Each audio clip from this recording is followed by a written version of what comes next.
Midget, you're on the air. Hi, Eric. Good morning. Good morning. I got a letter about Eric from Robert Mills. They had their meeting. Oh, you're kidding. It happened. Yeah. Eric went down to L.A. and had a meeting with Robert Mills, who I set him up with because Robert's in charge of The Bachelor and a bunch of other shows on ABC. He's a big deal at ABC, like a vice president of some kind. And he took a meeting with Eric and introduced Eric to a whole bunch of different casting people. And for them to come up with ideas for him? Yeah. Eric, in your opinion, how did it go? It went well. Yeah. I talked to Robert and a couple other casting people that he had me meet. Well, what was the gist of the meeting? Well, I can tell you. Because Robert sent me an evaluation. Howard, if you ever write a resume again, the first thing on it should be, I got an enormous ABC producer to meet with Eric the Midget. That's like my power. The most powerful man in the show business. Might be the biggest thing I've ever done in my career. I think so. Go ahead.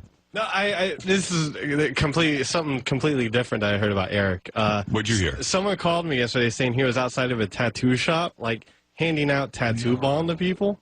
What? Tattoo what? Tattoo balm, like stuff you rub on tattoos. Oh, you're talking about stuff that after you get a tattoo you put on. Yeah.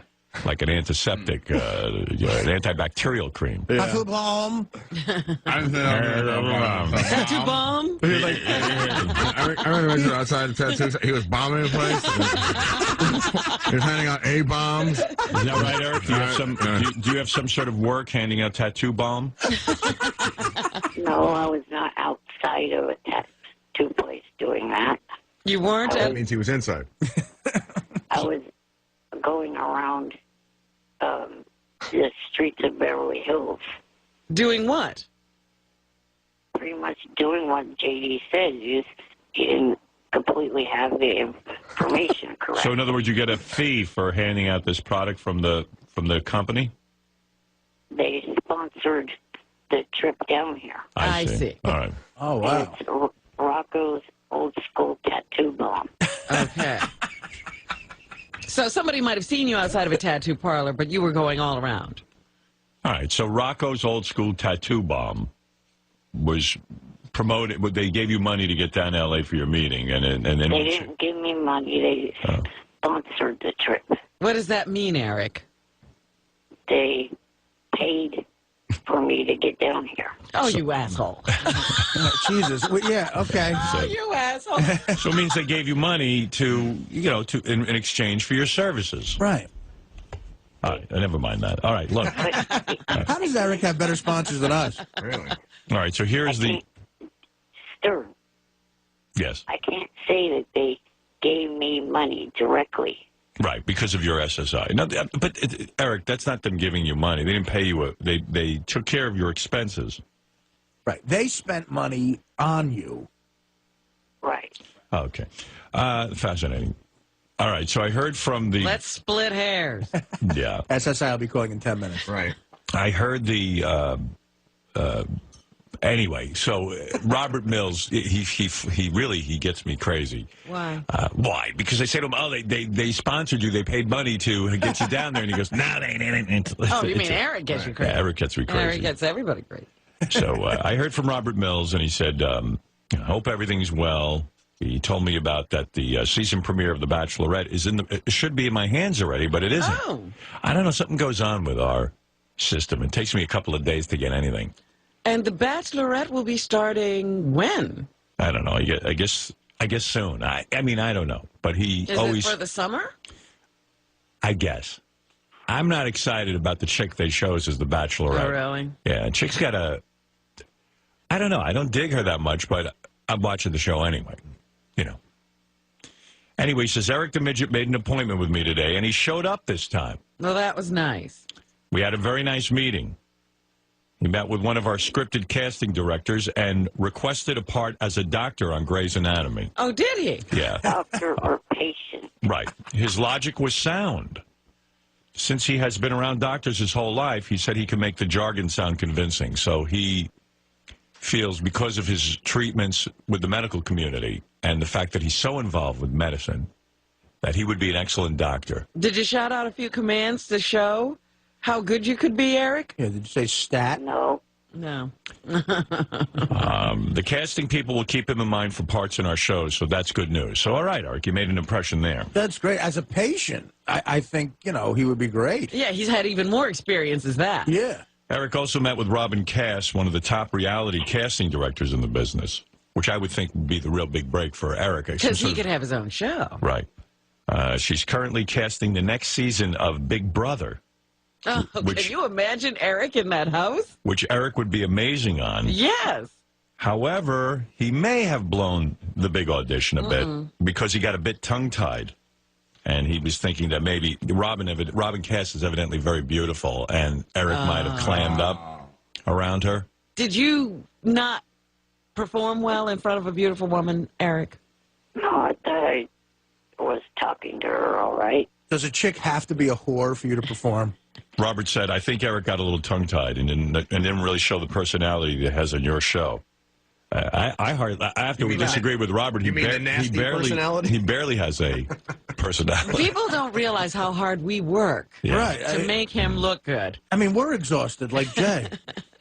So, Eric, a shot on Big Brother for you would have been huge. That would have catapulted you right. Would you like to do that, Eric?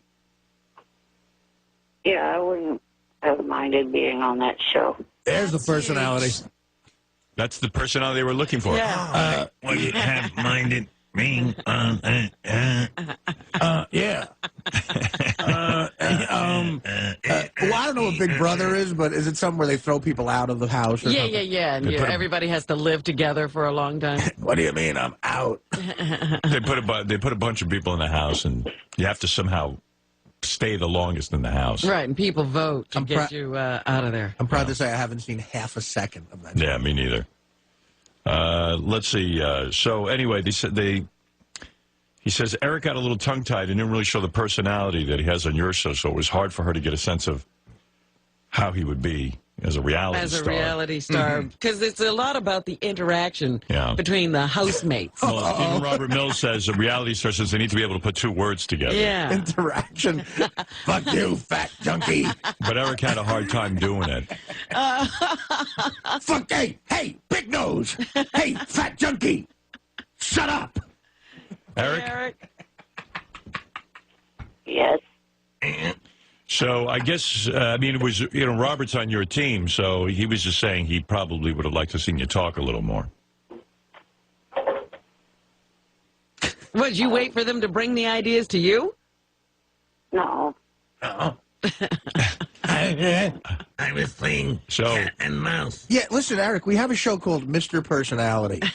One of the pieces of good news is that I guess Robert's more convincing than I am because evidently Eric agreed to fly with balloons. Really? For what? He's going to promote the Disney Pixar movie Up. What a bitch. And Robert, you're going to do it for somebody besides us? That's a great gig. He said, what, Eric? I didn't completely agree to it yet. I'm talking to him about doing it. I'm not completely agreeing to do it yet. Wow. Eric is involved with the Disney Synergy people. And even Robert Mills says, if you're okay with this, I know the idea, of course, is yours. I'm fine with it. I just want to see We'd like to see Eric fly under any circumstances. Yeah, I don't care who gets him to fly. I just want to see him fly with balloons. And think of all the advertising the people at Rocco's Lipstick Balm could get. But just imagine, Eric, we were just going to fly him in the studio. I'm sure Pixar is flying him outside somewhere. No, the idea was we were going to push him out the window. Well. And see what happened. We were just going to open a window, and if he happened to fly. I'm sorry. We're going to start in here. We certainly wouldn't have pushed him. It'd be funny to see Eric, go over the Empire State Building. Fuck you.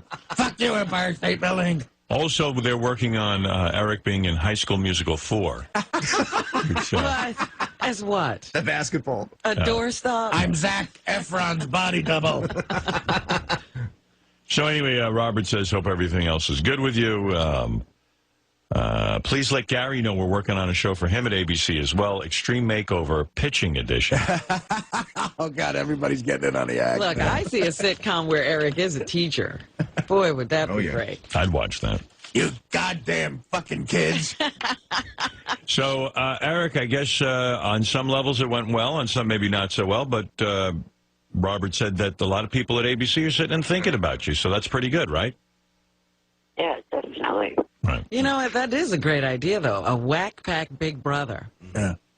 Robin Cass never wants to see you again, but everything else went good. Well, it's funny you say that because we, for Howard TV, we have not a whack pack big brother, but we did have one of those reality things where all set up where you had to pick the king of the whack pack. Right, I remember that, and we never really got that done. And all the whack packers would be locked in a house and would have to come out, emerge with one winner. One and then, leader, yeah. One leader, and then like with the Pope, big billowing white smoke would come out of the house. Right. The dope, right? We called it the dope. We called it the dope, and you'd be the head dope, but it never happened. Yeah, for a bunch of different reasons that I won't go into. We had legal issues. You can't have 8 felons in the same room together. It's against the law.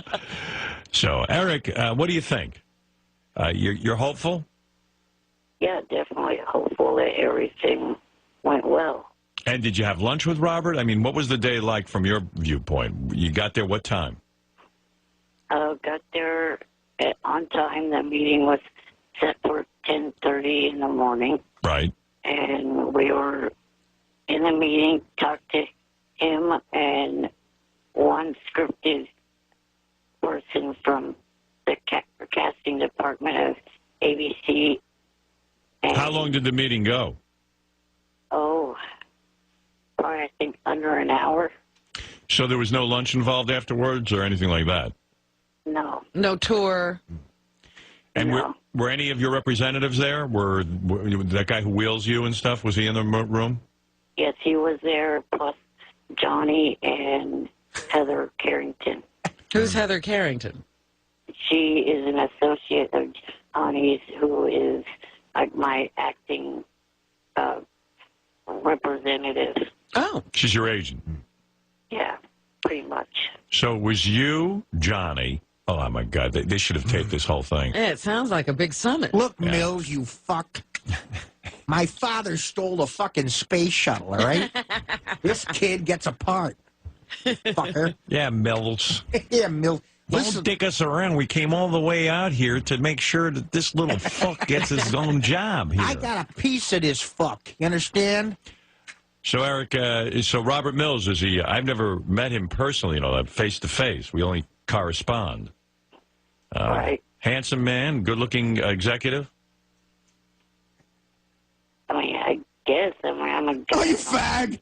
No, I mean, is he well put together? Or you walk in with a big, powerful suit on, or what's his deal? Yeah, I mean, he had a sport coat on and, And jeans? pants. And Were what? you in a big conference room? Yeah, it was a good-sized conference room that we were in. Wow. So he reserved the conference room for you. Oh. And like Right. most Hollywood executives, does he wear a jacket, a sports jacket with jeans? That's their uniform. Yeah. Yeah, I'd say that's more than likely what he was wearing. He had a sports jacket with like a black T-shirt with a logo on the front of the T-shirt. Does he have hair or is he bald? Oh, he had hair. He had hair. I pictured him with hair. Fuck you and your hair and your sport jacket and logo. Fuck you. Your L.A. bullshit. This kid gets a part on Grey's Anatomy. Was Johnny Fratto quiet during the meeting, or did he try to take over the meeting and make it about him? In other words, try to get his own show on ABC? No, he didn't pitch anything for himself. Right. He sat Did he there. speak at all? He did some, but I did most of the talking. Good idea. No. I'll put Robin Cass out on the street, you understand? How much you want to bet Johnny ends up on Big Brother? I hope so. I just have the feeling. I hope I'm out of the house. What's up? I think I feel sorry for Eric sometimes. You know how, like, he probably has to go to the store and shop, like, in the little boys department and everything. Right, sure. So I get an email. I just opened it up, and it said, hey, Eric was driving all over Beverly Hills yesterday in his Escalade, his new Escalade. In fact, TMZ even, reported on it. Right. So I opened up the pictures. He's in like a child's car. Let me see. Oh, no.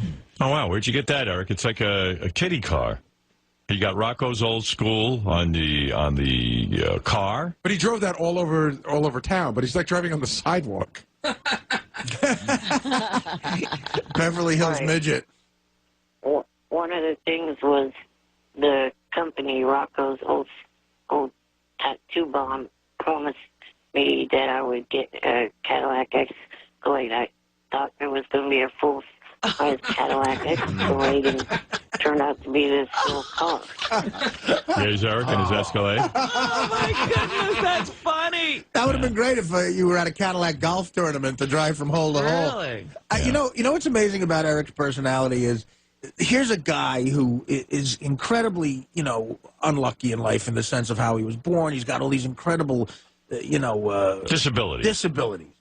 And Gary says, sometimes I think I feel sorry for Eric. That's the kind of emotion that Eric evokes. Right. I always feel sorry for Eric. I know you managed to see that no matter what he's saying to you, no matter how ungrateful he's being. I see the beauty in Eric, where others can't. Listen, there are a lot of lazy fucks out there, completely healthy, who don't have half the life he has. Oh, yeah.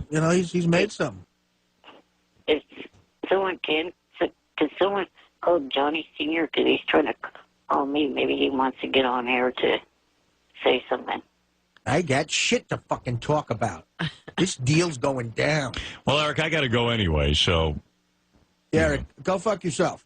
All right, take care, Eric, and congratulations on your big meeting, and I hope Let's something hope. comes of it. Let's hope that something good happens. Yeah, I hope you completely betray the show again for helping you. Thank you. Yeah, because if Eric becomes a big star, he'll shit he's on going to forget us completely. Who? Howard who? He will have done this all himself, and it'll be Howard who. My pleasure. I hope Eric becomes a big star. Howard who. I want to thank, for this Academy Award, Johnny Fratto, Heather Carrington, Rocco's Old School Balm, and that's it. There's the actor. Eric, is that true? You're going to forget me if you get let's say, the big-time job, you get your own Your series? Golden Globe Award. Right. Yeah, Artie, you know a thing or two about bombs. You did beer lead. This kid's funny. I want to thank everyone at Robert Mills Company. Eric, is that true? My agent Heather. Are you going to forget about me? I don't know. I probably won't. I don't know. Probably won't. I don't know. That means your history, Howard. He doesn't Wow. remember you now. You mean you wouldn't mention me? Let's say you win the Academy Award. You wouldn't get up on stage and mention me and say... Howard, we're here. It should be the first thing out of your mouth. You wouldn't say, Howard Stern got me a meeting with Robert Mills and set this all up for me. You wouldn't say that? Yeah, I would. Bullshit. Eric, the only reason Robert Mills even knows you exist and would think of taking a meeting with you is because of what's happened to you on this show. Right. Right. I want to thank the SJFC SG. I want to thank the chick who I sent a picture of my cock to. All right, Eric, I'm curious. If you would, role play with me for a second. You've just won the Emmy for your role on Grey's Anatomy that Robert Mills set up for you. As an asshole patient. Let's say, you played this unbelievably sensitive patient who, is dying in the hospital. You have something wrong with your rectum, I don't know, and you Rectum cancer. and you start. I had a club foot, you fuck. And you start out as a sort of ornery patient, I'm and you club fucking footed, you asswipe. you start out as this horrible patient, and then you somehow are won over by the doctors, and it's the most moving role people have seen, and you're nominated for the Emmy, and there he is. George Clooney is up there, and he actually presents you with the Emmy. Let me hear your speech, if you would. Just ad-lib it. I just want to thank, the people that got me to start in the business, Howard Stern and his show, and Robert cut him off. Mills. Very good. Play the music. Thank you, Eric. I'm listening to the speech. Give me. And also Yeah. Johnny and Heather Carrington, and last but not least, my parents and God. Very nice. Very nice speech. You think there's a God? Yes. I want to thank the people at Caddy Mini Escalade. What did God do for you exactly? I mean, Jesus. I don't think there's a God because I'm ugly. Do you have any blessings? Yeah. I mean, I know you got laid at the Bunny Ranch, but... Anyone could do that who's got a fistful of 20s. Boy, that is really inspirational this morning, ladies and gentlemen. Eric believes in God. Eric believes in God. As Artie said, he goes, I don't believe there's a God just because I'm ugly. I mean, imagine, Eric wakes up and goes, God did this to me. I don't believe there's a God because I don't play shortstop for the Yankees. Why do you believe in God? Why would a merciful God, give you your afflictions? Well, obviously he's not merciful. He's got a sense of humor. Maybe Eric was Hitler in the former life. You can't make us all look the same. Right. Why not? Yeah, why not? Because it would be boring and pointless. You think for all of us. God cares if it's boring for us? Apparently, that is his major concern. Yeah, he doesn't want anyone to be bored. No, I got news for you. Life is pretty boring. So he made Eric, completely. Yeah, he made Eric for all of us. He could have given him freckles. Yeah. He made it easier for a dog to maneuver. Why couldn't he make everybody look like Brad Pitt? And you And you had to right. put dots in different places. Right. So we know each other apart. Maybe I'm guessing, but I have a feeling Eric was told this over and over again as a kid. It's a mantra. Like his parents kind of said to him, God couldn't, young Eric, God couldn't make us all the same, so he made you different. I'm club-fucking-footed, you asswipe. The kid who wheels Eric around, I met him out in San Francisco, and he told me that he feels there is a God as well, right before he got insanely drunk at my show. But was it that the kid who came with Eric, the kid who always has the red shirt on, the Cincinnati red shirt? Yeah, he was with me. Yeah. Well, he didn't talk, did he?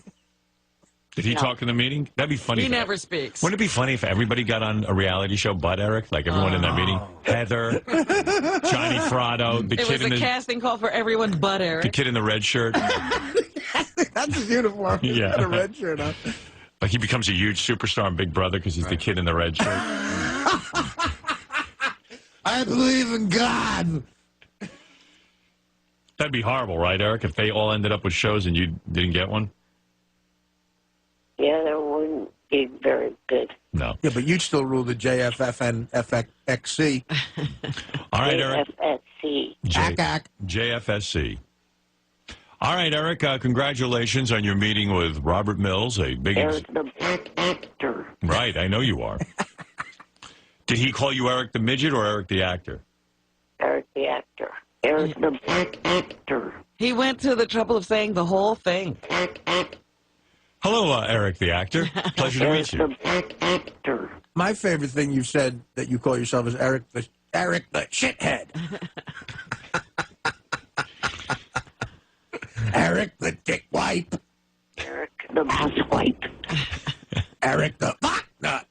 Eric the asshole. Eric the butt fucker. All right, What a Eric. great name for a reality show, Eric the butt fucker. Bag. Eric, thank you, and congratulations on your meeting, and I hope something does come of it, okay?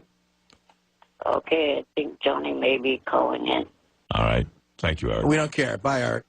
Eric the gay midget. Thanks, Eric. Okay. Yeah, Eric, Bye for now. There he goes. go fuck yourself. Well, I'm glad he made it to the meeting and didn't leave it up to the Idol finals. Hey, Howard, how you doing? All right, so you went down to the meeting with Eric the Midget? I was at the meeting with Eric the Midget. Any interesting stories? Oh, he was interesting the whole time. Well, first of all, a year ago, we had to get him down here, didn't you? About the dog? Did you hear about the dog? No. This fucking guy, the day before, goes to the ASCPA and gets a 75-pound boxer. Eric? Eric does. No. He got himself a dog? Not a dog, 75 pounds. I told him that'd be like me getting a 900-pound dog. Right. How could he take care how's of he a going dog? to take care of a 75-pound dog? That would be like me getting a 2,000-pound dog. It's a 3-year-old dog. It's coughing real bad. It's got the whooping cough or something. Yeah. We couldn't wait to get rid of that one. Anyway, I yelled at him and I made him take the fucking dog back. And then I promised him a Cadillac Escalade if he would get here on time. Right. And he did get here on time, and I came through with my promise, and I did get him a Cadillac. Yeah, we saw it. An $80 Cadillac Escalade. And when you were in the meeting with Robert Mills, according to Robert Mills, Eric kind of clammed up when he was meeting with the head of reality TV. Like, he didn't really show off his personality. He wasn't too bad. He wouldn't open up like he does with you. Right. He wouldn't open up that way. I mean, he got a little nervous like that. Right. But I mean, I actually thought he did pretty. He said a couple of things that were. I was really shocked. That, a couple of brilliant things. Really? Like the lady asked him what ABC shows do you think you fit in, and he said The Practice, Grey's Anatomy, and everybody. Yeah, because he could play a medical experiment. Well, basically, he said I've been a patient more than everybody in the whole room. Yeah. Well, good. I'm glad you went with him. My theory is that Johnny, you're going to get a reality show out of this. Like everybody else with him. Yeah, like everyone in the room there is going to get it. Yeah, Heather. The guy in the red shirt. All of them are going to have reality shows except for Eric. All right. Hey, but Howard, let me tell you, we filmed him driving that little Escalade around Beverly Hills. Yeah. And I want to give it to On Demand, so they got to tell me how to get it to them. Oh, hold on. I'm going to give you the information. Thanks, Johnny. Yeah. You guys are going to go nuts when you see this because he has a couple of bad experiences with it. Oh, dear. I got to see that. He knew how to drive it, though, right? Howard, it was unbelievable. He drove it like you would drive a fucking car. Oh. I mean, he looked like a guy driving a fucking car, only he was driving on the sidewalk. I put him in the street a little bit, not hit him. I love We had to take him. But he actually was in the street for a while. But he did all the destinations, like from Pretty Woman. He did. He drove it. I don't know how many miles. But he drove up. You know that little thing, that little ramp where Via Rodeo is, where it's like a cobblestone street that goes up, and then you have to walk down the stairs to the fountain. Yeah, I know what you're talking about. And we caught him right on that fucking edge. He would have went right over that edge. I could just see it. And then we turned him around, and he was going back down, and he got cocky. He started going fast, and the thing started to go out of control. Oh, jeez. So it's doing donuts going down the hill. He's flipping out. I mean, this tape is fantastic. All right, we're going to put it on Howard TV. Just send it to... let me put you on hold, and I'll get Doug Goodstein on it. Yeah. Hold on, Johnny. That's Johnny Fratto, who was there with Eric in Los Angeles. I love how you just like negative stuff. He had a couple of bad experiences. That was great. I put him out in the fucking street. No one hit him, unfortunately. But this little fucker almost died. They put Eric in one of those little toy cars you buy for kids. Right. It looks like a real car, only it's miniature. Johnny promised Eric a Cadillac Escalade, and that was it. It was a Cadillac Escalade, one of those little kids' cars, and Eric drove it around. Whole body sticking out the top. Yeah. That's great. All right, listen, I got to take a break. It's been an hour. We'll be back right after these words. Eric the Midget says goodbye to the Howard Stern Show. I've put up with almost 4 years of crap from you guys. I'm done. I know I've said that in the past, but this is absolutely the last straw. Usually I'm a person of my word, and when I've said this in the past, I have not stuck to my word, but this, I am sticking to my word. I am done with the show. Not going to call in anymore. Not going to leave any more messages for you or for anyone. All right? So, talk to her. Bye. You're listening to the Howard Stern Show.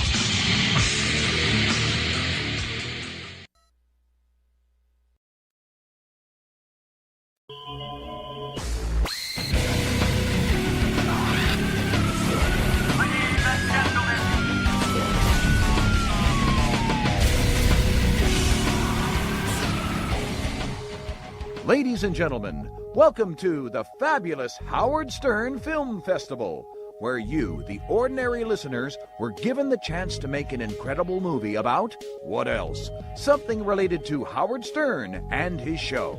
Finalist number 9, Stern Revenge by Lee Vey from Channahon, Illinois.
going on and on. It was quite entertaining, but I could feel his pain. He was talking about some characters, the Burrito Brothers or the... What's the Burrito Brothers?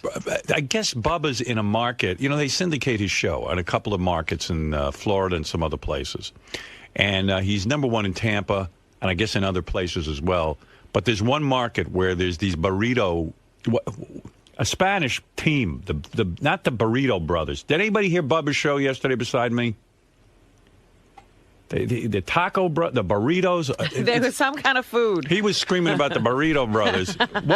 Ronnie, what was the name of that morning show that he's freaking out about? I don't know. He calls it something, the Burrito Brothers, but it's somebody... What does he call it? Jimenez or something is the guy. He used to be here in New York. Oh, but what is the name of the show that he calls it? What is it was Burrito something? The Burrito Brothers. Was it Burrito Brothers? Yeah, some shit like that. No, it was a funnier name than Burrito Brothers. Because I remember the Flying Burrito Brothers, but I can't think of it. But if you think of it, let me know. All right. So, Bubba was screaming that this Spanish burrito show... By the way, it's in Fort Myers. Fort Myers, right. So I guess... What is that? You over there? Yeah, I just had to start up my computer. What's with you in that computer during the show? You never, all the years I knew you, you never used a computer. Well, I have one now, and I use it. This is where I get the news. You're very busy with it. I hate it. I'm listening to you, Burrito Brothers. Well, Bubba is flipping out, and I said, boy, I don't miss that at all, because what happened, evidently, he was number one, and suddenly the burrito guy was number one, and Bubba's number 4. Oh. And 25 to 34, 25 to 54, 18 to 34. You know, they were spewing out the numbers there, and I was like... and really, he's saying that the rating service, how could the Spanish guy... He says, there's more white and black people in the market that speak English. And English-speaking people, how did this Spanish guy suddenly get, to be number one? So, I don't know. It was just funny to listen to, and it brought me back to the horror of terrestrial radio. And good Lord, it was funny as hell. But that's my point. I believe Sirius does need broadcasters, guys who have actually been in terrestrial radio, who had to earn ratings, who understand what this medium is. You know, the other thing I love, too, is that they now call it terrestrial radio. You know, that was a word that didn't exist. Never existed till there was satellite radio. It was a radio. And these guys who are on terrestrial radio, the owners, they all call themselves terrestrial radio. It's a huge victory for satellite. They should just call themselves radio. Yeah. They shouldn't even say terrestrial radio. That should be a curse word that you can't even say. They fell for it hook, line, and sinker. They fell for it hook, line, and sinker. So now they're just terrestrial radio. And now there's satellite radio. And it's beautiful. It's music to my ears. Well, you know what? I was talking to Tom Chiasano yesterday. I had lunch with him. No, good luck. What? Oh, I'm sorry. No.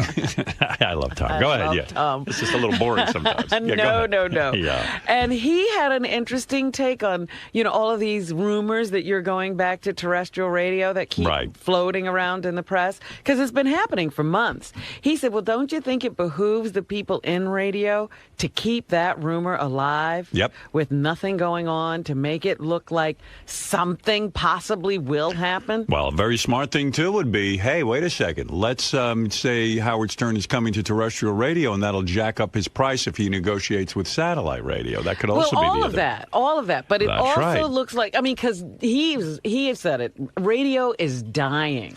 Here's the bottom line. And it looks like nothing is going on, and nothing can save it. Here's the bottom line. For all the theories that are out there, here's exactly what's going on. I have been approached by terrestrial radio companies, very big companies, and not so big companies, but mostly big ones. And there's not a lot of them, about returning to terrestrial radio. It started happening within a year of me being here. And their point of view is that radio has taken a huge hit. Radio has taken a huge hit. Come back and do your thing. These conversations now have escalated because I have a year left in my contract. Let me just clear it all up. I've been contacted, and yes, people have approached me to go back. And as of right now, I can't imagine going back to that situation. I can't even comprehend it. But the offers are out there. And it's very comforting to me because in the 4 years that we've been here, I've seen radio decay. There's not a lot of good performers. There's not a lot of people who can attract a big audience. And quite frankly, radio isn't all that exciting anymore. And all of these guys that have had conversations admit that. And that's a healthy thing to admit. And they come to me and they say, listen, radio lost a lot when you left. And it's very flattering, and I'm very honored, and I like it. I like the attention, to be quite honest with you. But the thought of actually going to terrestrial radio is not on my radar at all. You know, it would be a huge transition. And a lot of people do point out that Bubba was on satellite radio and then now has gone back to terrestrial and done very well. But do I want to deal with that at this point in my life? I don't think so. Yeah, but, you know, Bubba didn't prefer to go back to terrestrial radio. Right. Bubba wanted to just, you know, do his thing here, and unfortunately it didn't work out that way. But he's doing a terrific show on terrestrial radio, and I'm proud to be broadcasting it on our channels. But nevertheless, he didn't want to go back. It was an economic decision for him and his guys. So there's been tons of reports. I haven't played any of them for you. But here's a couple. Like it's very funny. But it's the reports are now that I am going to terrestrial radio, that it's a done deal, that I've decided to go. I haven't decided to do anything. Well, that's my point. These are the kinds of stories that are being floated by terrestrial radio. Right. Yeah, I have nothing to do with this. And quite frankly, I'm not even sure I want to be back on satellite radio. But I'll tell you, everybody's ignoring that. Yeah, I mean, the first place. You're going somewhere. But if I'm going to talk to someone about continuing this saga, I would talk to satellite first because I like it here and I like the people I work with. Here is someone named Lisa G to bring us the Howard 100 News Update. What's going on in the world of the Howard Stern Show? Lisa G. What do you have for us? Yes, Lisa? Hello, Howard. Hello. By the way, we have to talk about something that happened in the bathroom yesterday. Uh-oh. Did it involve Richard? Or did it involve Robin and pooping? Or? It didn't involve me and pooping, but it involved pooping. Oh, I heard somebody shit on the floor of the bathroom? Yeah. What was that about? I only know that somebody walked in and found a turd next to the stool. In the girls' room? In the bathroom out there in the hall, our guest bathroom. No. What? Yeah. And they called Tracy in to take a look at it. Tracy, look at this. Is it still around? Maybe we could do a DNA test. I would love to do a DNA. I'd love to know who shit on the floor. That's right. I would too. Everybody would. Was it fake shit to freak you out? No, it was real, apparently. Did you hear about this, Lisa G? A little bit. I know news story? Yeah, no one's I'm not tracking working it down? on it. Someone else's. When did this happen? Yesterday, I think. How do I not know about this? It was on the news. It was on Howard 100 News? Yeah. I must have missed that report. Man. Maybe it was Ozzy. We That's what I'm saying. Because Tracy, you know, they call her in and she's like, I don't want to clean it up. I'm not a mom. I'm not a... This was about like maybe 1:30, 2 o'clock or something, and all of a sudden Tracy comes out the hallway and goes, someone just left shit on the floor. Okay, wait a second. Here's how we can figure it out. Well, she already has suspects. First of all, it's got to be someone on our staff. Who beside our staff uses that bathroom? I don't know, but I don't even want to say who she thinks it is. Oh, she was so funny because she's like, I work with children. I could write it down if you want. Write it down. Is it a regular here or a guest? A regular. A regular? Yeah, well, it was 1:30 in the afternoon or something. Well, the entire Howard TV crew was here all day yesterday. I know that. Miss Howard TV was here. Miss Howard they TV. were shooting her. Right. You don't think it was her? But there's a lot. You think know, it was Miss Howard TV? There's a couple of people who use the bathroom here, Howard. Who are don't not work on here? the staff? No, they work here, but they're not part. They're not part of our Like group. who? Like who? I can't say. Who? Scott Greenstein? Is one of them. You think he shit on the floor? No, you don't think Scott shit on the floor? No. I'm just saying that there's people that come in and out that we don't know about. Like Ross uses it also. Well, I could believe Ross would shit on the floor. No, he wouldn't. That guy's got he's a germaphobe. Right. Well, JD says they think it's Tim Sabian. No. Get out. Yeah. Get Now, out. why would he do that? That's funny. Why would Tim shit on the floor? Yeah. You saying it was an accident? He might have had an accident. Why do they think it's Tim Sabian? Is it possible Apparently he has like these. He has what? He has these explosive shits. Yeah, know this? I've heard about. fact? Okay, here's what I know. He started. This is going months and months back. I heard he started doing Robin's diet. Right.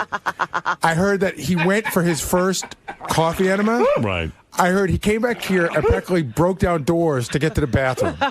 So I think that there's something going on with the diet. That Well, I just got a note here. Tim has left a mess on the bowl. Are you insane? Tim, it said here in a note. I don't know who put it up. Tim has left a mess in the bowl before. No. Are you insane? It's not me. I didn't see it, so I'm only the messenger. Nope. He's the messenger, Tim. Tim left. He's mad.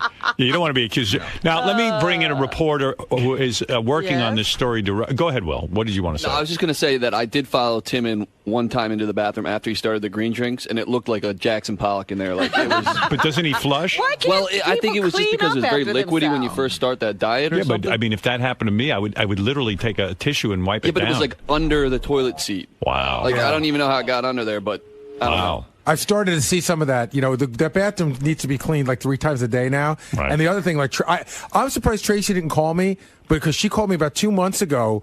She was freaking out because she started finding pubic hairs on the toilet seat. She thought that was disgusting. That is disgusting. But this is a full turd. This turd was on the floor, not in the bowl. On the floor. All right, now you're going to hear from Steve Langford, who evidently has been covering this. Yeah. Go ahead, Steve. What do you know? We cover everything. Right. At about 3:30 yesterday afternoon, I went into the bathroom. Go ahead. And I noticed something on the floor. Turd.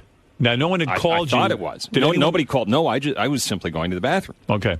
And I see this, so I got Brad Driver, the news director. I said, "Is this a story?" I said, "No." I think it's a story regardless. But Right. I think. Do you think it is what I think it is? And he agreed.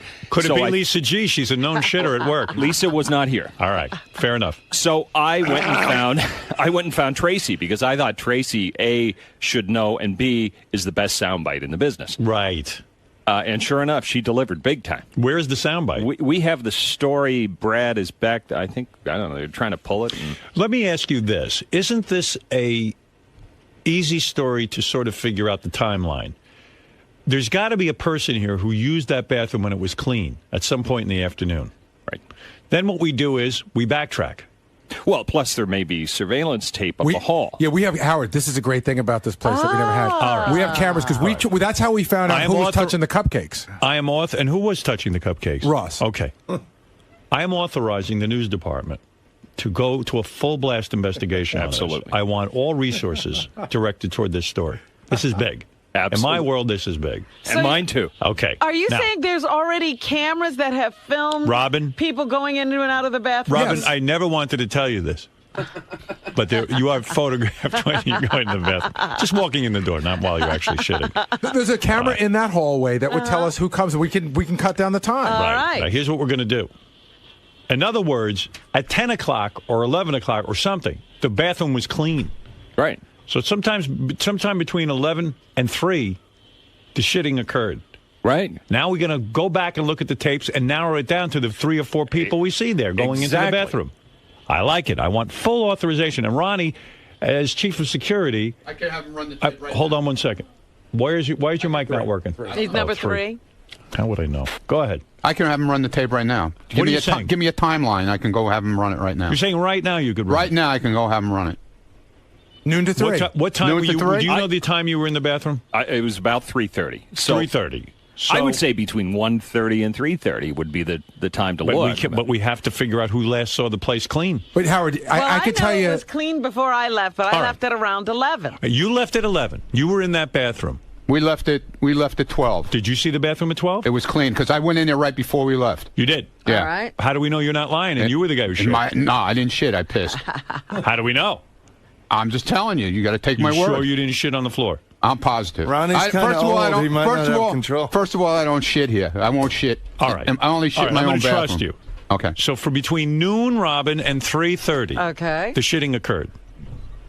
Yes, Scott, what do you have to say? Scott, do you want to confess? No, but ahead. I was in there just about 5 of 1. I left. I went to the bathroom. It was clean at 1 o'clock.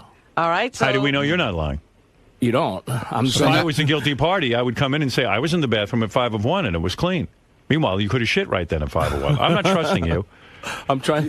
So it's not between 1 and 3:30. Well, if you trust Scott. Yeah. Do you want to look at the tape, find out who all went in there, and then do a lie detector test? Yes. Yes, I do. Ed Torian? Yes. Okay. That's exactly what I want. Ronnie, I'm going to go look at the tape. Unless somebody wants to fess up. And I may have been in there after 1 o'clock. that bathroom, too. I may have been in there, but I did not. You did not shit on the floor. I know that. No. You're part of the news department. The news department would never shit on the floor. Do you have any speculation as to who it was at this time? I haven't a from clue, your but investigation? there was a Howard TV shoot going on here yesterday afternoon, was there not? Right, yes, there was. How big was the duty? Oh, it was a tiny little ball of excrement. Right. And how do you figure, because you're a reporter. It got there. How do you figure it got there? Do you think, obviously no one shat on the floor. I mean, if it's a little ball, what do you think, how did it get there? I mean, was the bowl clean? The bowl was clean, right. Yes. And the seat was clean. Seat was clean. How do you know it wasn't mud from a shoe? Well, I looked at it. Tracy looked at it. Brad Driver looked at it. We had enough we witnesses. concluded. Yeah. Does Steve know the exact spot? Like, even though it might have been cleaned up, maybe we can swab it, the floor, and get a small sample. Did it smell? I didn't get that close. Right. Nor did I taste it. Yeah. Jeez. You know, right. I have a theory. Yeah. You know, Howard TV, whenever they do these shoots with Miss Howard TV, they get a bunch of pizzas. So maybe somebody from Howard TV had an upset stomach. Chances are it is someone from Howard TV. I hate to say it. Howard, we have a no shit rule in that bathroom, and everyone is saying that no one's shitting there yesterday. Somebody Could have been shitting. Miss Howard TV, though. We haven't ruled her out. I can't imagine that demure young lady. Metal studs in her ass. Wow. Can we lie detector her, too? Absolutely. Nude. All right. Thank you for that report, Lisa G. Steve Langford, thank you. And Richard, thank you. Thank you. Howard TV is now claiming that Fafa Fui went through empty pizza boxes in the garbage can looking for a slice of pizza yesterday. Stop it. That's right. I thought he's on a diet. Gary, is that true? You're going through the garbage? I was hungry, though. I needed food. Yeah, like everybody squeals on everyone else. Well, I hear it all. Yeah, now it's a free-for-all. Is it true you went through the garbage looking through pizza? No, looking for I mean, pizza? I walked by, I saw a pizza box, I opened it up and I closed it. Oh. I wasn't going through the The garbage. report was you were going through the garbage looking for pizza. Like I had my head in the garbage. Wow. I went to the bathroom, I went to see there's a bunch of pizza boxes. I opened one up and I lifted it and I shut it. All right. That's the report I got. Well, yeah, you know. I mean, I wasn't, like, I didn't go into a garbage pail or I didn't have my head in the garbage. All right. Joe Jordan from Howard TV saw Gary looking through the pizza boxes, and he's here to say something. Go ahead, Yeah, Joe. basically Gary told the story, but I saw him rummage through the boxes there. Joe, you saw me open a box, right? Well, I saw you look through the box, then you saw me and turned around. Gary, in other words, he's saying it wasn't so casual. You were really looking for pizza. You know what? It's probably out of habit. I opened the box because I used to look for pizza, but I didn't go into a garbage. Why are you opening the box in the garbage? Hold on. There was four boxes right stacked outside, right next to the garbage can. Right outside the bathroom, there were 6 boxes, and I just opened it and shut it. And I didn't see him or anything. These weren't boxes sitting on a counter. These were boxes sitting on the floor to be thrown away? They were stacked. They were sitting on top of a stack of other boxes. They weren't in a garbage pail. We usually keep the pizza on the ledge where they put the cupcakes. Yeah. And when it was gone, we put the empty boxes by the garbage can. Right. So he was rummaging through the boxes by the garbage can. He was rummaging through the empty boxes. Whatever. You were rummaging through the boxes. Yes, right. Rummaging through the boxes. Guilty. I'm a garbage picker. And he turned around real quick when I saw him. I didn't even see Joe. I swear to God, I didn't even see you. Okay. Just my account of things. Fair enough. Okay. Admitted also you saw Gary defecating in the bathroom. I didn't see that. So here's a funny thing. I was in the bathroom. I think I was in the bathroom yesterday around 3, but I can't remember. But I don't remember. I don't know if I saw anything. Maybe you did it. Maybe it was you're the accidental. I haven't dutied in that bathroom in a couple of weeks. There's Sal dressed as Gary looking through the garbage for food, and he's eating actual garbage. Isn't it funny that the funniest Sal is now is in silent movies? Yeah. There's Gary eating out of a garbage pail, and now the garbage he's buried in the garbage pail. I don't know why someone. So cleaned. Gary ate food from the garbage and then shit on the floor. Guilty. I don't know why this shit was cleaned so quick because I actually saw it when Steve went in there, when Langford went in there, and it was actually you can actually see it was hardened. And you could see like sort of a footprint. Wow. As well. Ooh. That's so evidence. So there could have been a forensic test there with footprints. Yeah. Wow. Wow. All right. Thank you. Thank you. Evidence was gotten rid of very fast. So you think Tim Sabian shit on the floor? No, listen.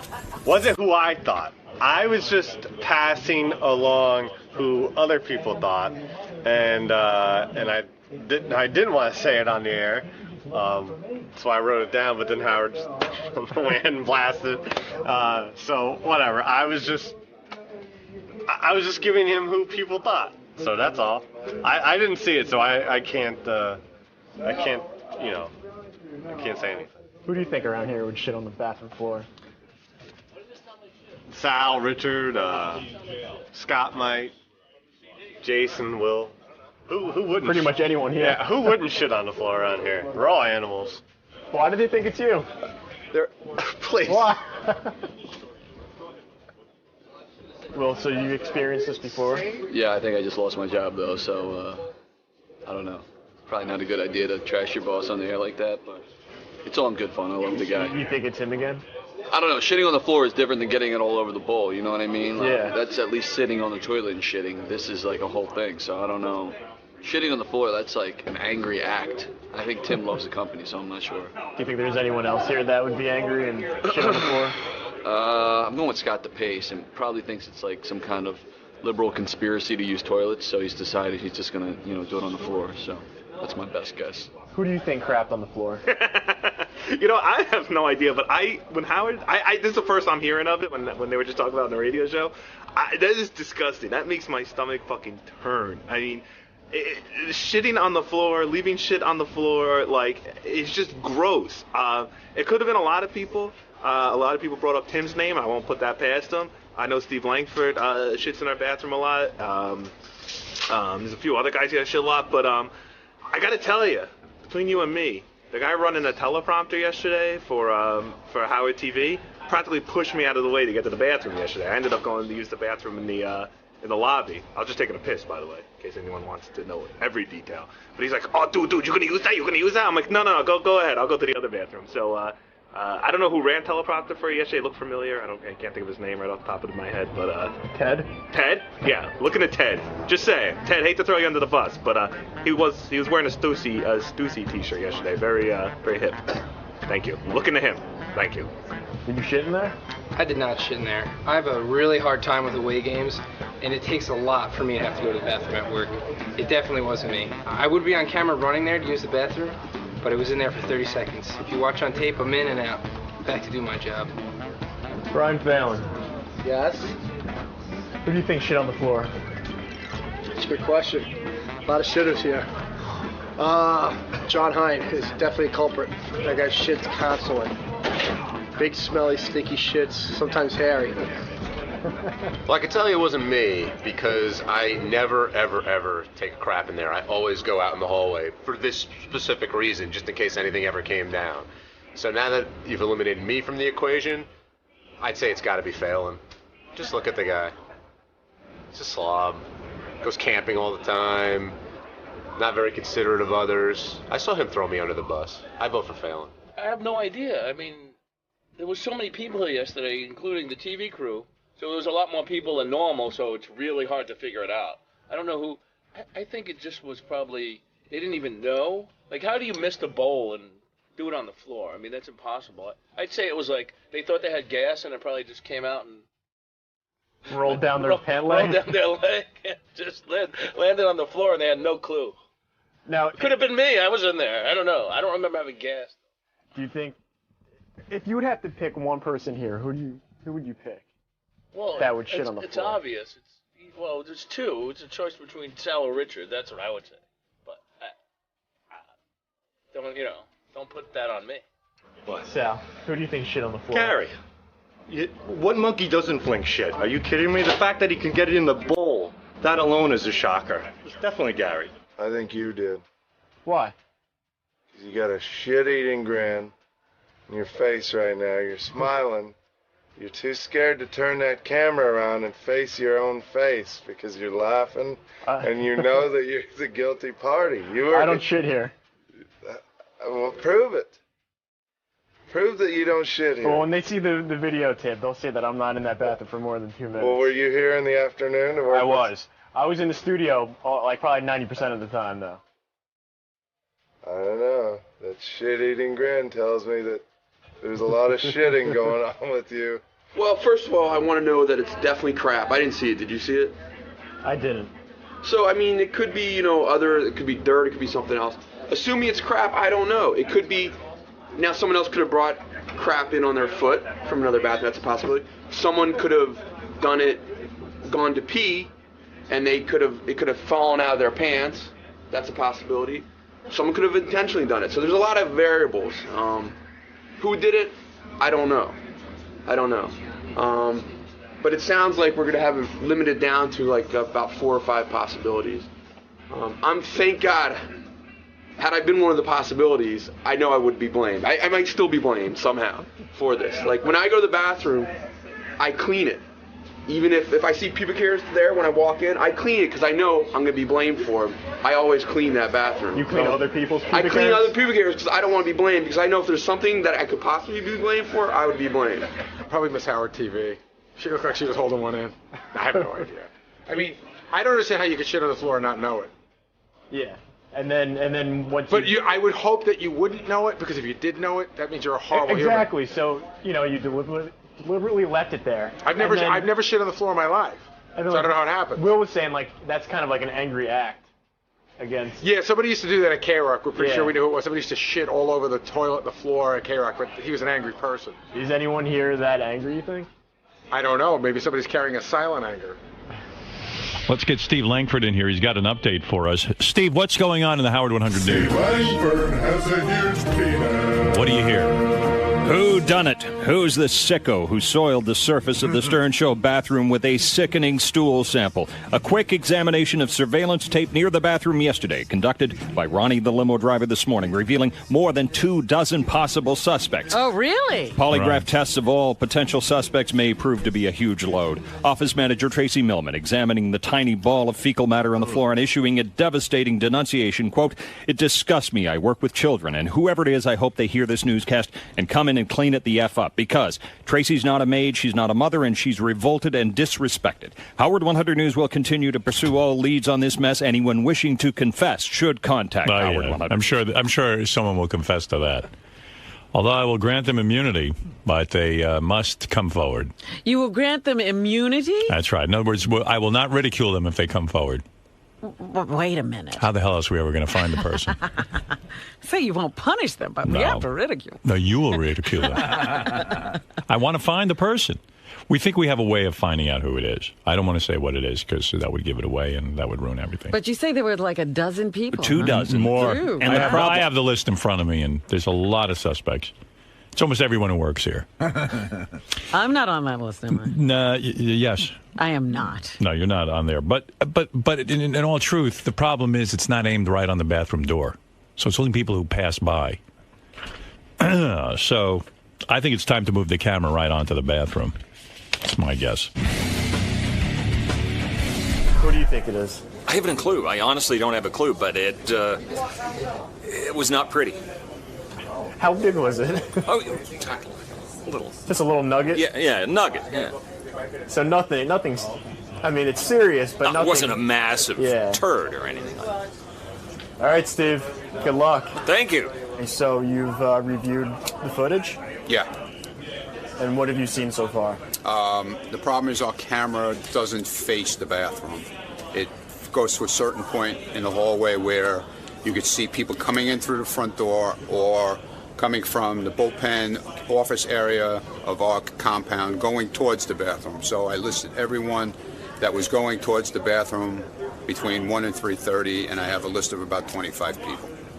So you really can't tell? Well, you can't tell where they went, or if anybody came in from the side door from the other part of the offices from, Sirius. So the only way we can probably narrow it down to the amount of time, if you go by the time the people spent by going that way and coming back, you could probably tell who took a shit if they were in the bathroom. You know what I'm saying? Yeah. Like if they went there, walked back there, and came back 30 seconds later, you know they didn't go in there and take a shit. Yeah. So if we have to go do that, we'll sit down with the camera and we'll go by minute to minute, you know.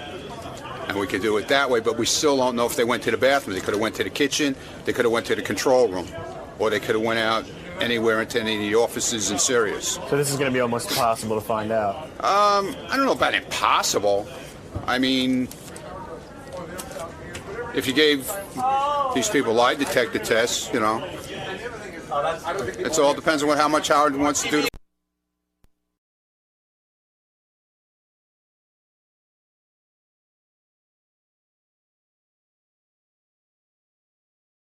John High and Gary Dell'Abate. The best of the wrap-up show begins now. This is Artie, and on Monday's wrap-up show, Gary was fucking fagging it up. His feelings were hurt because I lied to him. I betrayed him. It's like Days of Our Lives or some shit. Tell him to show up as fucking pussy. And, I don't know, whatever you do after you show up as pussy.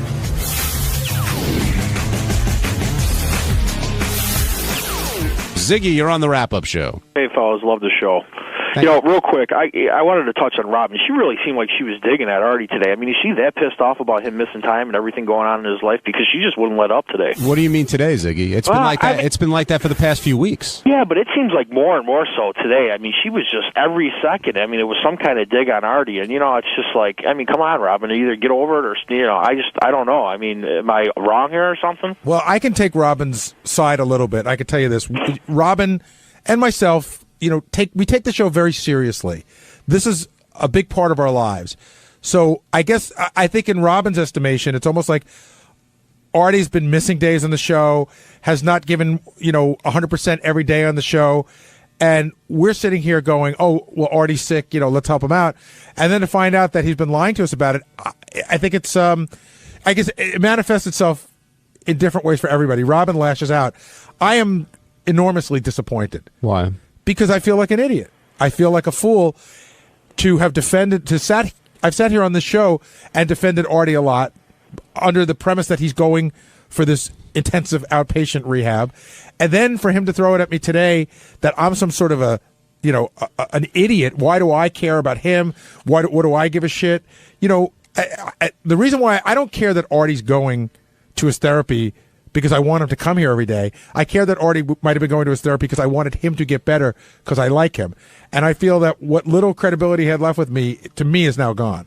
So you genuinely felt like he was going to therapy this whole time, or you wanted to believe that he was No, going? I believed up until I thought, I said it on the air this morning, I thought maybe in the last month or so he might have been going less. That's how stupid I am.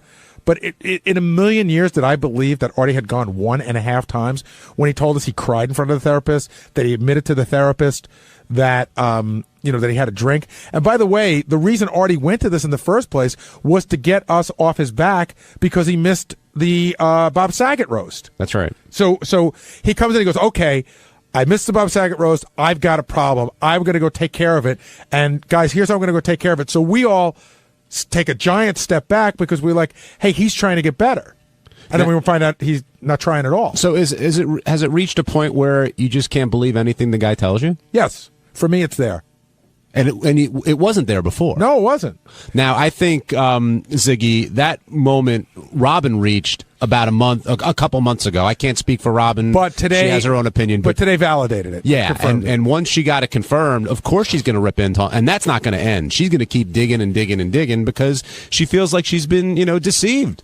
Yeah, well, it makes you wonder, too, because one day the greatest show on radio is going to end. And when that happens, I mean, you see, like, John, Stuttering John, or you see Jackie, all these guys' appearances dried up when they left the show, Casey, whoever. I mean, Artie's different because, he came to the show, he was a comedian. I mean, what's going to happen to him? Obviously, his fame's been elevated because of the show. So what happens to him after the show? I mean, is he just such a fuck-up that he can't really do what, he's doing now? So I don't know, it makes you wonder. I mean, the guy needs to get his shit together, but that's what makes him Artie, I guess. Talk to you later. All right, thanks for the call, Ziggy. Ziggy out. I guess the question to follow up Ziggy's point was, as Teddy laughs, is if Artie does clean up his act and does pull all the shit together, does that have less appeal to people? Because I know a lot of people like the fact that Artie's a fuck-up. Or, let me keep going, does that justify Artie's behavior? Well, I need to be this way because, I won't be as successful. It may justify it in Artie's head, but it doesn't justify it in life. To me here, for coming in here every day, it doesn't justify it for me. Now that's that whole thing that Greg Fitzsimmons and I argued about last week, where he said, "Well, that's your work ethic." Okay, this is my fucking work ethic. I'm not going to be ashamed of it. Phil in Utica, you're on the wrap-up show. Hi, Phil. Hi, been a fan a long time, and I just bought Artie's book Saturday, and got to the point where in the book where his old man fell off the roof. I think. To me, the only thing that bothers me about Artie, fucking up, I don't care if he fucks up because I did heroin when he was 3 years old. That was my gateway drug to marijuana, and but to me, it's kind of a slap in the face to Howard when he goes and does his book signing at night, and misses work. I mean, he ought to just come out in the open, and if he's fucking up, and does that work? I mean, it seems like so many people there are naive. I mean, when he's falling asleep, he's not having a sugar crash or anything. He's not.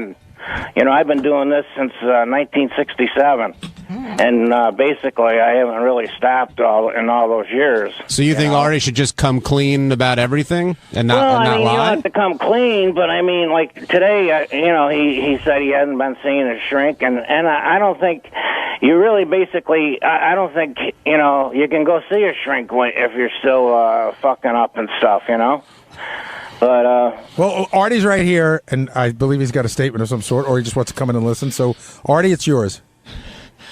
I grew up here. I work construction here. I don't know why they're doing this. Listen, Gary, your old man is from Little Italy, right? You grew up Uniondale, tough town. You were a tough fucking kid. Wasn't that tough, Artie? You used to do blow. You know what I'm saying? How did you get in touch with your feelings so much? Like, what? You're hurt by me? I hurt your feelings that I'm not going to therapy?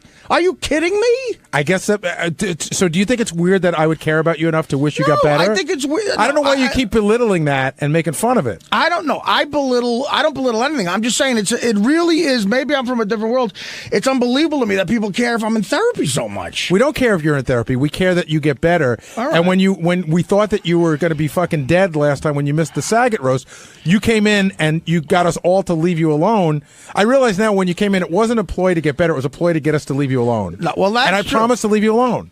Well, all right. Well, because you seem offended that I care about you, and that's weird to me out. No, I just seem I'm upset that you're upset, and I'm like, well, why is he? But so are you upset? surprised? No, I'm surprised that you're that upset about the therapy thing. Like that's the only thing that could help me. Like that. No, but it was the one thing that you had convinced everybody you could do. And I sat on this show many days, Artie, and defended you to a lot of people in the belief that you were making an effort to get better. Well, how do you know I'm not making an effort to get better? How do you know? I was on the wagon once for 11 months and 3 weeks, You sound like Sam. I have my 60-day chip. I know you were. I know. I did that with just willpower. Like, how do you know I'm not just trying, on my own, using whatever I have? Because you've said many times. I know. I'm such a fuck up. I can't defend myself. That's the problem. You're the one who told us many times that you needed help and that you have tried to do it on your own. And there's other places to get help, though. You guys don't think this. There's other places to get help, maybe, than a therapist. Have you been going to church every day? No, not church, but, maybe there's some friends I talk to that help me. Maybe I'm trying to do other things to take my mind off of drugs, like gambling. I mean, therapy. I mean, listen, I love you. I know you care about me, but I'm upset that you're upset. And I don't know what to do. I feel like I'm disappointing people. And every thing I say sounds so stupid because I'm such a fuck up and I have a bad history. Like, there's nothing I could say, I'm trying to make myself better. That hasn't worked so far. But think about it. Like, break it down for a second. Like, why did you wait till today to tell us?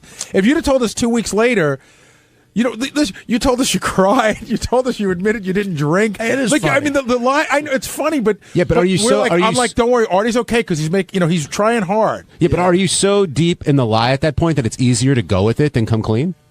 You know what?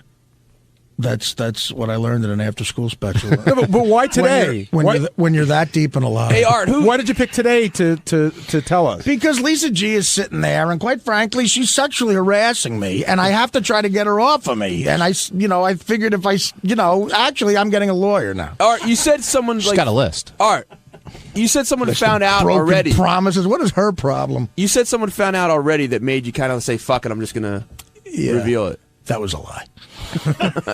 I knew it. Hey, by the way, I knew it. If Scott DePace is here, Scott, can you come down for a second? Because Scott has one of the most insane theories I've ever heard about this entire thing. Scott was the one who, as I was leaving, Scott came out making fun of you, saying, "You hurt Gary's feelings." That's what he kept saying. But it seems like the big thing here is the word therapy. It's not that you care. He's like, Artie doesn't get why you care so much about, and Howard too. Like, therapy is the magic word. But I think it's not. Well, it's not. If I'm not in therapy, you guys are so into that shit that if I'm not in therapy, I'm not trying to get help. That's the problem. But Gary's most upset, I think, that you said you were, and then you're not. Because I'm trying to appease people who think that's the end-all, be-all. Isn't that what you're most upset That's about? not true. No, you're not appeasing me because I think it's the end-all, be-all. There's probably a bunch of different ways you can go. That's the way you decided to tell us that you were coping with that particular incident. Well, what if I told you, look, I'm just using my own tools in my head to get better? You're not going to believe that. Well, I'll believe it, but I don't think it'll work. Well, I believe you were doing that, but that's I'd say discouraging. Scott, come over here. Yeah, but Artie, you understand. People aren't going to believe it because you made that bed.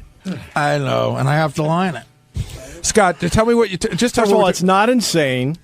No, I just was doubting some of your drug, things. Oh, right now. there you go. Why am I? Maybe I'm not lying. Maybe I'm lying about the drugs. Let him talk. As far as I know, I never saw you withdrawing here at work. I never saw you throwing up. So I was just questioning. A lot of the timeline was off. So maybe this is all a ploy to sell some books. What timeline? He thinks that the whole drug thing was a ploy to sell books. He spent a good 4 hours with you down at your Jersey Shore home and saw no evidence of drug use, so he's pretty sure you're clean. Do you have any evidence that you can actually prove that you ever did heroin? Right. Can we take your hair? Listen, That's why he won't give us a hair sample. You're not getting my hair. Wait, by the way, we talked about this on the Rapper Show. You've told us you've done heroin. You told us you've done coke. What could be in your hair? I just don't want to. No, but what could be in your hair? I don't want you to take my hair. It's creepy. But there's nothing we could find that could be worse than heroin.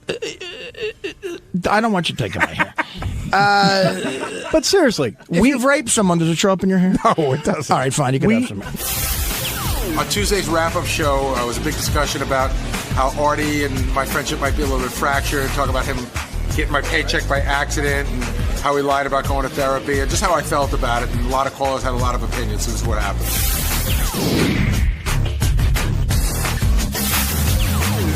Very awkward conversation today, Gary, between you and Artie. But one you guys knew I've been waiting to have. Yes, we did know that, but I don't think it went the way anybody expected it to. I mean, Artie made the point to say that lately he felt that you were sort of hard on him, and then you came in and said, well, you felt the opposite way. You felt that Artie was treating you differently ever since that incident where he got your paycheck by mistake. Right. I did think he was treating me differently, but he said he wasn't. I mean, he answered that really quickly. He looked at me, he said, Gary, really? Like, he seemed sort of surprised by it. He sort of convinced me, but he's convinced me a lot of things. But I guess, I don't know. He said that it didn't bother him. There's a part of me that will never be sure, but I'll have to take him at that and move ahead.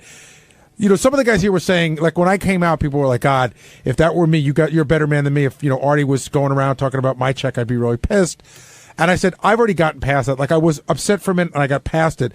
I was having a bigger issue with the Artie's got something against me thing. I really thought Artie had an axe to grind with me. Well, both Lisa G and Jason came in to corroborate the fact that Artie, well, not the fact, but that Artie was showing, making jokes about having your check and, hey, you want to see it and stuff like that. Jason, that must have been a weird thing to do. First of all, I misspoke. I'll just go on record. I was wrong. He did not, to my memory, have to check with him. Okay, I ran in on the air. It was a year and a half ago. I was drunk, so I am sorry for saying that Artie had to check with him. However, I felt bad that Lisa was kind of on her own out there saying that Artie was going around that night talking about Gary's paycheck, and Artie was denying it because it just simply wasn't true. And I love Artie, and I hope he doesn't hold this against me for the rest of his life, but I'm just sorry. It wasn't true. He was talking about it that night. He was talking about it to a lot of people, and I know it really bothered Gary at the time anyway. It did. So I mean, that was it. So I said, I said what I said, and I'm sorry that I implied that he had to check with him, and that's that, and I'll deal with any repercussions that come with that. But there's been this overall uneasiness between you guys, it sounds like, but you both came at it from different perspectives. Like Artie thought this one thing and you thought the other. Well, he thinks I'm pissed at him, and I think he's pissed at me. And Artie was right. That whole thing about the, me tagging along, when I first heard that theory about how I'm riding Artie's coattails, it really bothered me because I would never want to do that. Artie does his own thing, and I could do my own thing, and I don't need to ride his coattails. And and then it came out, and then Artie started joking about it, and that made me wonder. But then Howard did it today, and he goes, "Well, that's not what I heard, Artie. I heard it's true." And it doesn't seem like a joke when Howard says it. And then people around here have sort of come to me and go, "I don't know. I've heard this. I've heard that." It's been illustrated on the air why Artie may be mad at you, whether or not it's true or not. But where was it coming from where Artie thought you were mad at him? Like, I don't know what that was coming from. I think he just senses an attitude change, and he's not wrong. I have changed my attitude a little bit because I'm more defensive because I think Artie doesn't like me, or I thought that. Now, having that conversation, did it help things at all between the two of you, or is it more status quo? It probably helped things a little bit. The truth is, in any other environment, we probably should sit down at some point for lunch or just go to a room when nobody's listening and really put the cards on the table and get past it.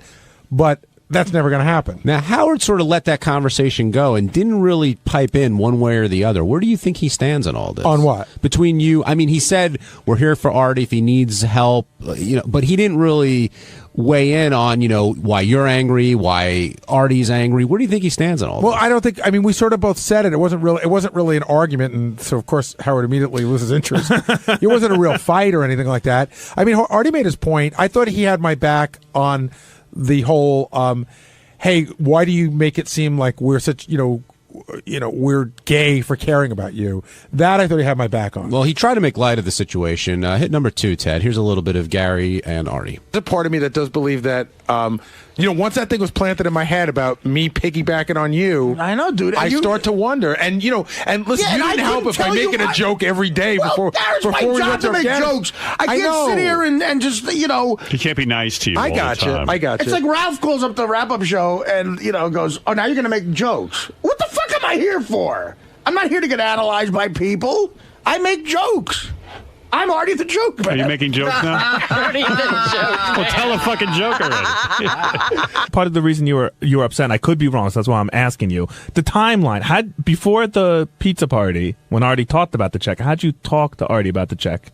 Like, had he called you and said, "Hey, I got your check"? No. What happened? I thought you had asked him not to talk about it, and then he talked about it anyway. No. What happened was, we sit down at the party, and Artie's, got a couple in him, and he goes, "Oh, yeah, Gary, I got to tell you what happened today." And he says, "The wackiest thing happened. I got your check." And then he started sort of talking openly in a booth with people about, how much my check might be, which is my personal business. And I was like, "Artie, I'd rather, I really don't want you doing that." And he to his credit, he sort of saw it as a joke. And when I said something to him, he was like, "Oh," he really saw it for the first time. He was like, "Okay," and I won't do it. And he didn't do it anymore. But I just didn't get to him early enough. All right, let's go to the phone. Talk to Obi. Obi, you're on the wrap-up show. Hey, John and Gary. How you guys doing? What's up, man? Hey, I don't ever, well, I shouldn't say ever, but I have to agree with the way Robin is treating Artie, and I think she's the only one treating him the way he should be treated at this point. The guy, he lies constantly, he shits on everybody around him, day in and day out. It just seems like it's always something else with him. Get rid of him. Put his fat ass back out on the docks. He's a fat, bloated, lying junkie, and that's the bottom line. Yeah, but we don't have to get rid of him. And Robin, you can't tell somebody how to feel. It's one of the things you learn when you get married. You can't tell somebody how to feel. Robin feels the way she feels, and that's how she handles it. Yeah, I understand that, but I can't believe that you feel. I bet you feel similar to the way Robin feels. I mean, you said flat out that the guy you feel betrayed. I mean, you're right. You should feel betrayed. Well, I felt betrayed that he lied to me about going there while I was defending him. But it's not like he told the lie that affects his job here. It's not like he told me he needed 2 weeks off to go, be with a sick grandmother, and he was in Hawaii. It's mostly about his life. But again, on the show, everything's so intertwined. Your life and work, they're all part of the same thing. Yeah, I get it, but when you're lying day in and day out, and who knows what to believe? What his books? Who knows if I can believe half the crap in his book now? The guy's credibility is shit. And you say it's to protect his job, but how do you know where it stops? You don't. The guy's called out how many times? He's openly lied about doing drugs. I mean, then you got a couple callers are going to suck in his dick saying he doesn't make enough money. Well, come on, the guy. The opinions run the gamut. There's no doubt. There's those people who think that Artie can do no wrong and that he should be able to do whatever he wants, and there are those people who think, on the other side of the spectrum. Hold on. Just a text message update from Artie. Tell Jason I never denied talking about Gary's check at my party. I hated they said I had the check with me, and then he texted me again saying, "Say it, asshole." Hey, what's up? On Wednesday's wrap-up show, we talked about Secret Santa. Scott, the engineer, of course, was bitching about not getting gifts. I think he was trying to point out the fact that the 3 richest people in the studio are the ones that have decided to end gift giving and start the Secret Santa thing, and he was pissed about it. And check it out.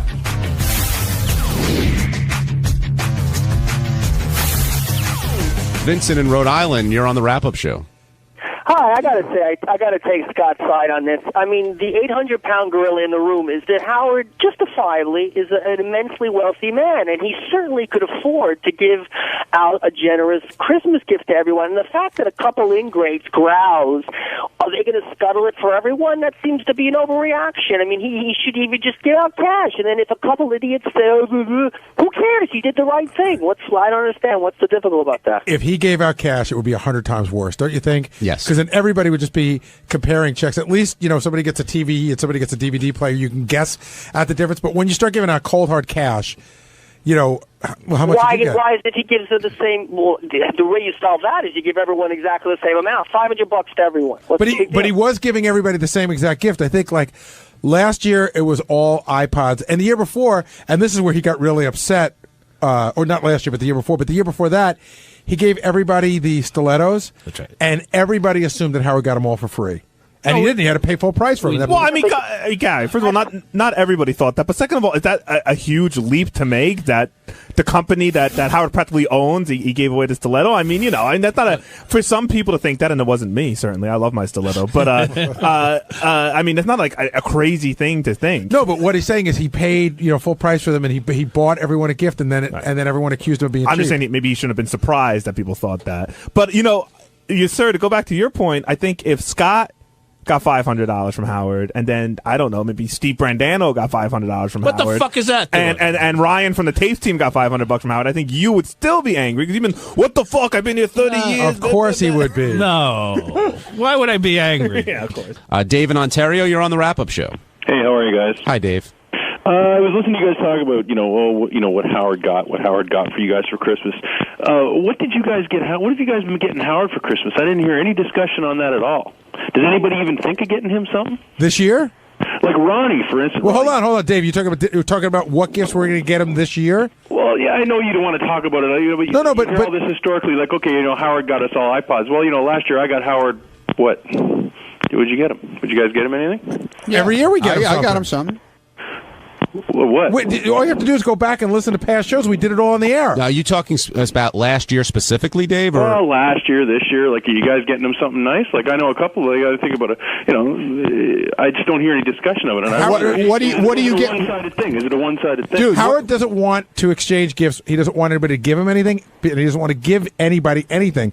So that ends the discussion. What do you get? First of all, what do you get a guy that has everything? You make a donation to his favorite charity. But that's if you are getting him something. No, you can buy him a gift. I've got him gifts too. But listen, I've got his birthday gift sitting at my house. I bought it 2 months ago. It just was something that I knew he'd want. Right. But you have to dig around during the year. But Howard, the whole point of the Secret Santa thing is to not exchange gifts with people.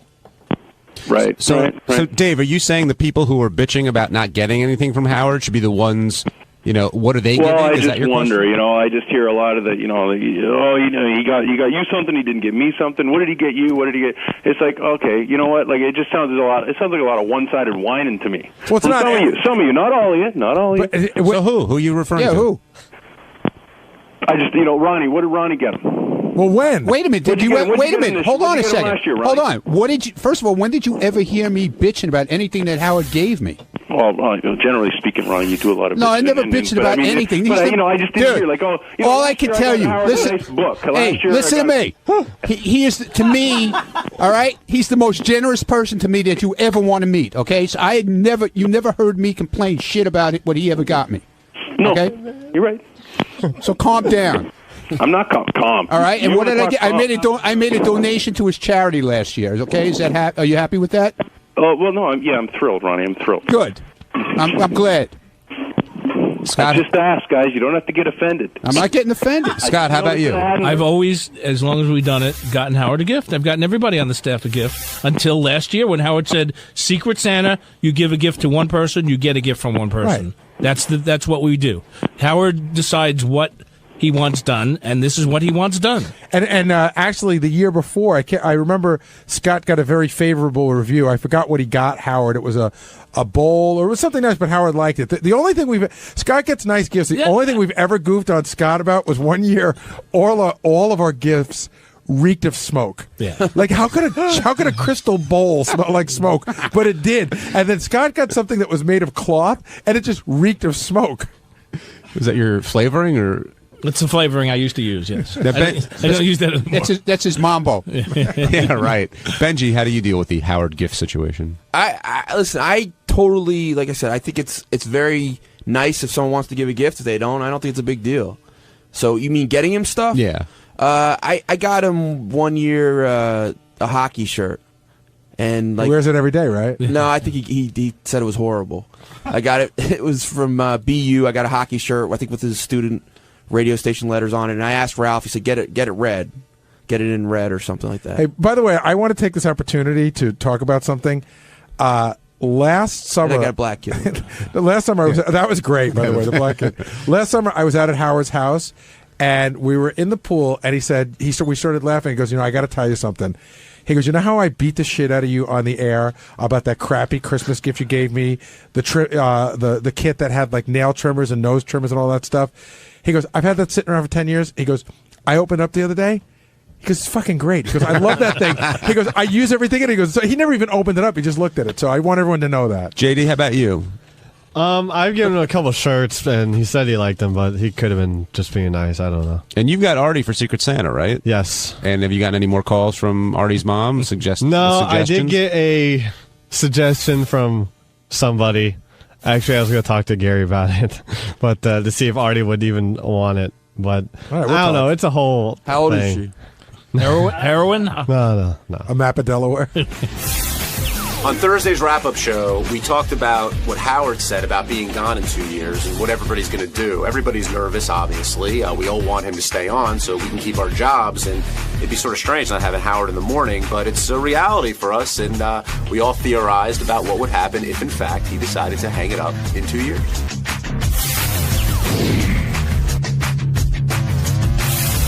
We should start off with something Howard said in the beginning of the show, which was a quick, not a throwaway, but just, quick statement, which had everybody here a little bit rocked, I'd say, and that's Howard not declaring, but theorizing, I guess. I don't know what the right word is, but he said in 2 years he thinks he's done. Yeah, today was the first time that he's hinted at it for a long time. Even when I talked to him off the air, I was like, I don't know what I'm going to do. What if I work one day a week? But today was the first time he seemed to really be serious about, like, I don't need to do this anymore. Were you surprised? No, but it's weird. It's one of those things that I've been preparing for a long time, and I've even been preparing for it. I'm always meeting with people, just, getting ready for the next phase of whatever my career is going to be. But when you hear him say it, it still sort of hits you. Did it surprise you, Benji? No, I mean, I have obviously haven't been here as long as Gary, but he always says he's going to quit. So that's what I expect Howard to say. I see. This was different, though. I don't know if I'm coming back. This was a little bit more. Well, first of all, just because of what's printed in the paper, financial records, you know that it's true that he doesn't have to. He does not have to work anymore. Well, and I 100% know that, and I believe Howard doesn't know at this point. I believe he's truly undecided at this point. Well, I also believe he's being honest when he says, I expect to quit. I think he's being honest. But a lot can happen in 2 years. Right. But I said to him, when this has come up in the air before, I'd be like, is this just the way you feel today and it could change, or is this how you feel? And he goes, no, this is pretty much how I feel. Usually when I ask him that question, he would say, I don't know, I could change my mind tomorrow. But that wasn't the case today. Now, how did everybody react? I mean, you went in there and sort of said your piece, but did anybody else's reaction surprise you? No, we're all sort of like, I don't think we're at the point where anybody's surprised. Like I said, we all sort of know it's a possibility, and we all talk about preparing for it. Now, what would really make it different is if we knew for sure. Yeah, right. What I wanted to ask him today, and I didn't want to press him on it, I almost asked him off the air, but I'm curious what he considers to be a good amount of time to let us know the answer. In other words, is he going to let me know 6 months before? How much notice you're getting? Right, how much notice he's going to give us so that we can start doing what we're going to do. Or, when will he tell us? A few people were theorizing that Howard, is it in his personality to retire? Like, could he actually stop doing the show? I know after some vacations he comes back and he's like, I miss just getting on the radio at 6 a.m. and doing the show. And I know how happy he is with Beth, and they want to sort of explore their life together, although they've been together for a very long time. But do you think it's in his personality? Do you think he could just stop doing radio? I didn't used to think it was in his personality. He would come back, with such a verve to be on the radio. And I'm not saying that he's not putting it all out there, but I don't know that the same. I think he could live without it. I was more interested to find out that if he stops doing this, he'll stop doing everything. Because even in past years, he's like, listen, even if I stop doing the radio show, I might set up a production office, I might do this. He's not going to do anything. That was what I found more surprising. And I don't know, if he could live with that. Could he just go on a boat like Johnny Carson did? Johnny Carson just lived his days out, and when people wanted interviews, he just wouldn't do them. Or will he be one of those guys that starts showing up on shows because he needs the attention? What's your gut on that? I see him sailing away on a boat. I think he's seen it and done it. Okay, Benji. I don't know. It's possible a boat, or it might be a cabin. I'm not. You know what we mean. We're just talking. Like Gary said, like when he said this time that he's always said like, hey, I can direct movies. Maybe I could do this, which he could, but he doesn't sound like he has a desire. He says like, this is the best. This is the thing I enjoy the most.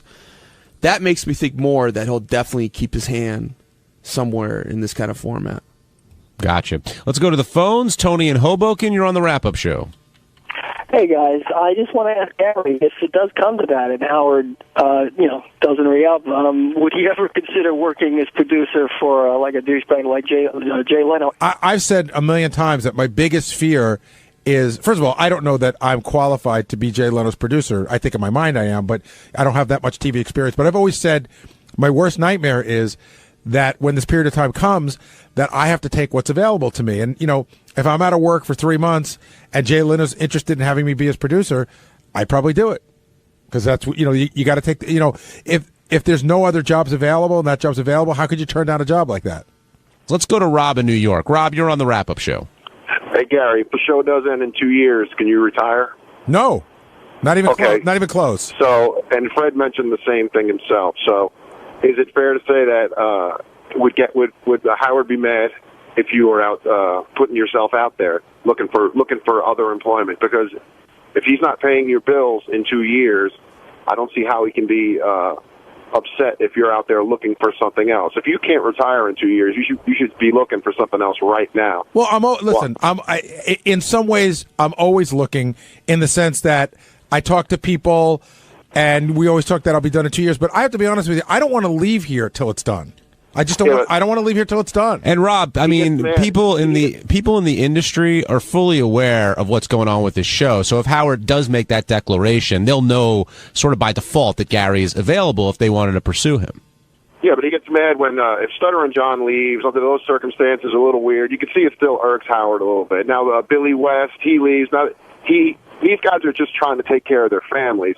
If Howard does make this $500 million or whatever it is, a ridiculous number, for as long as you and Fred have been with him, if he takes 10 of that, and gives you 5, Fred 5, you could probably retire. And that's well, to give Jason Will, to give $1 million to $1 million to Jason, $1 million to Will, no. $500,000 to John because he hasn't been here as long. Listen, you could defend him all you want, Gary. He's your boss. But you can't right tell now. somebody how to spend their money. When it's all over, if I didn't want to be here, I wouldn't be here. That's so not what I'm saying. I don't expect Howard to fund me for the rest of my life. I made the deals that I made. I'm happy with what I have, and I can move on when I want to. You seem to have an issue with it. We should also get to fuck Beth every once in a while. If Jay Leno came knocking right now with a guarantee for 5 years or 10 years of employment at a serious, yearly rate, would you take it? I would, of course, seriously consider it. When you say Howard got mad at John for leaving, Howard didn't get mad at John for leaving. Howard got mad at the way John left. I think we all agreed that we probably could not have paid John what he got, and we would have said, listen, we can't match that. You go do that.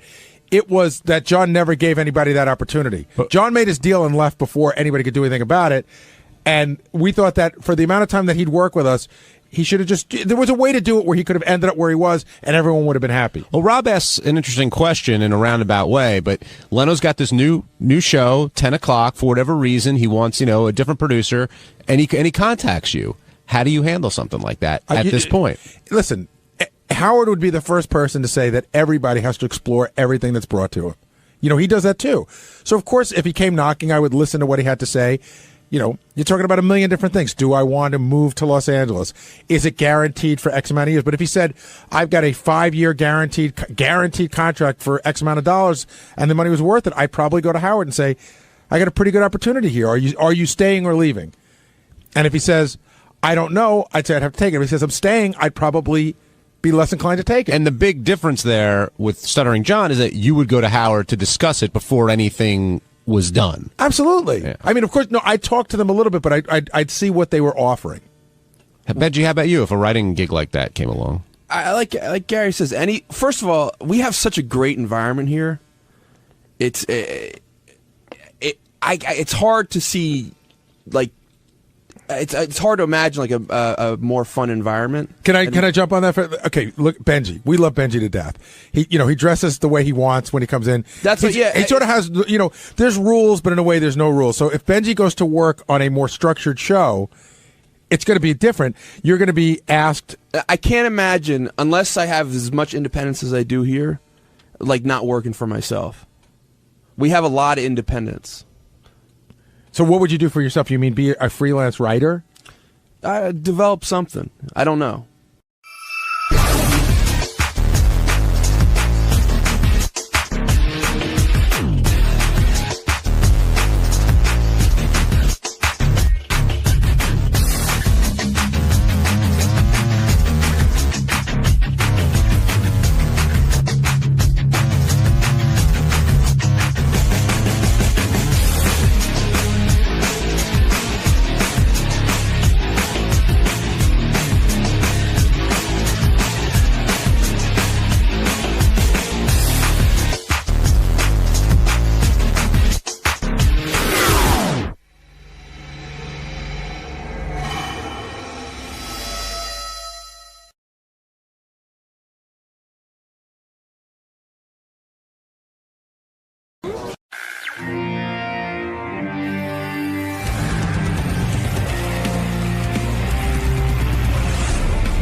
There's several layers to what I'm about to tell you. So the Shuli, comedy show continues on the road.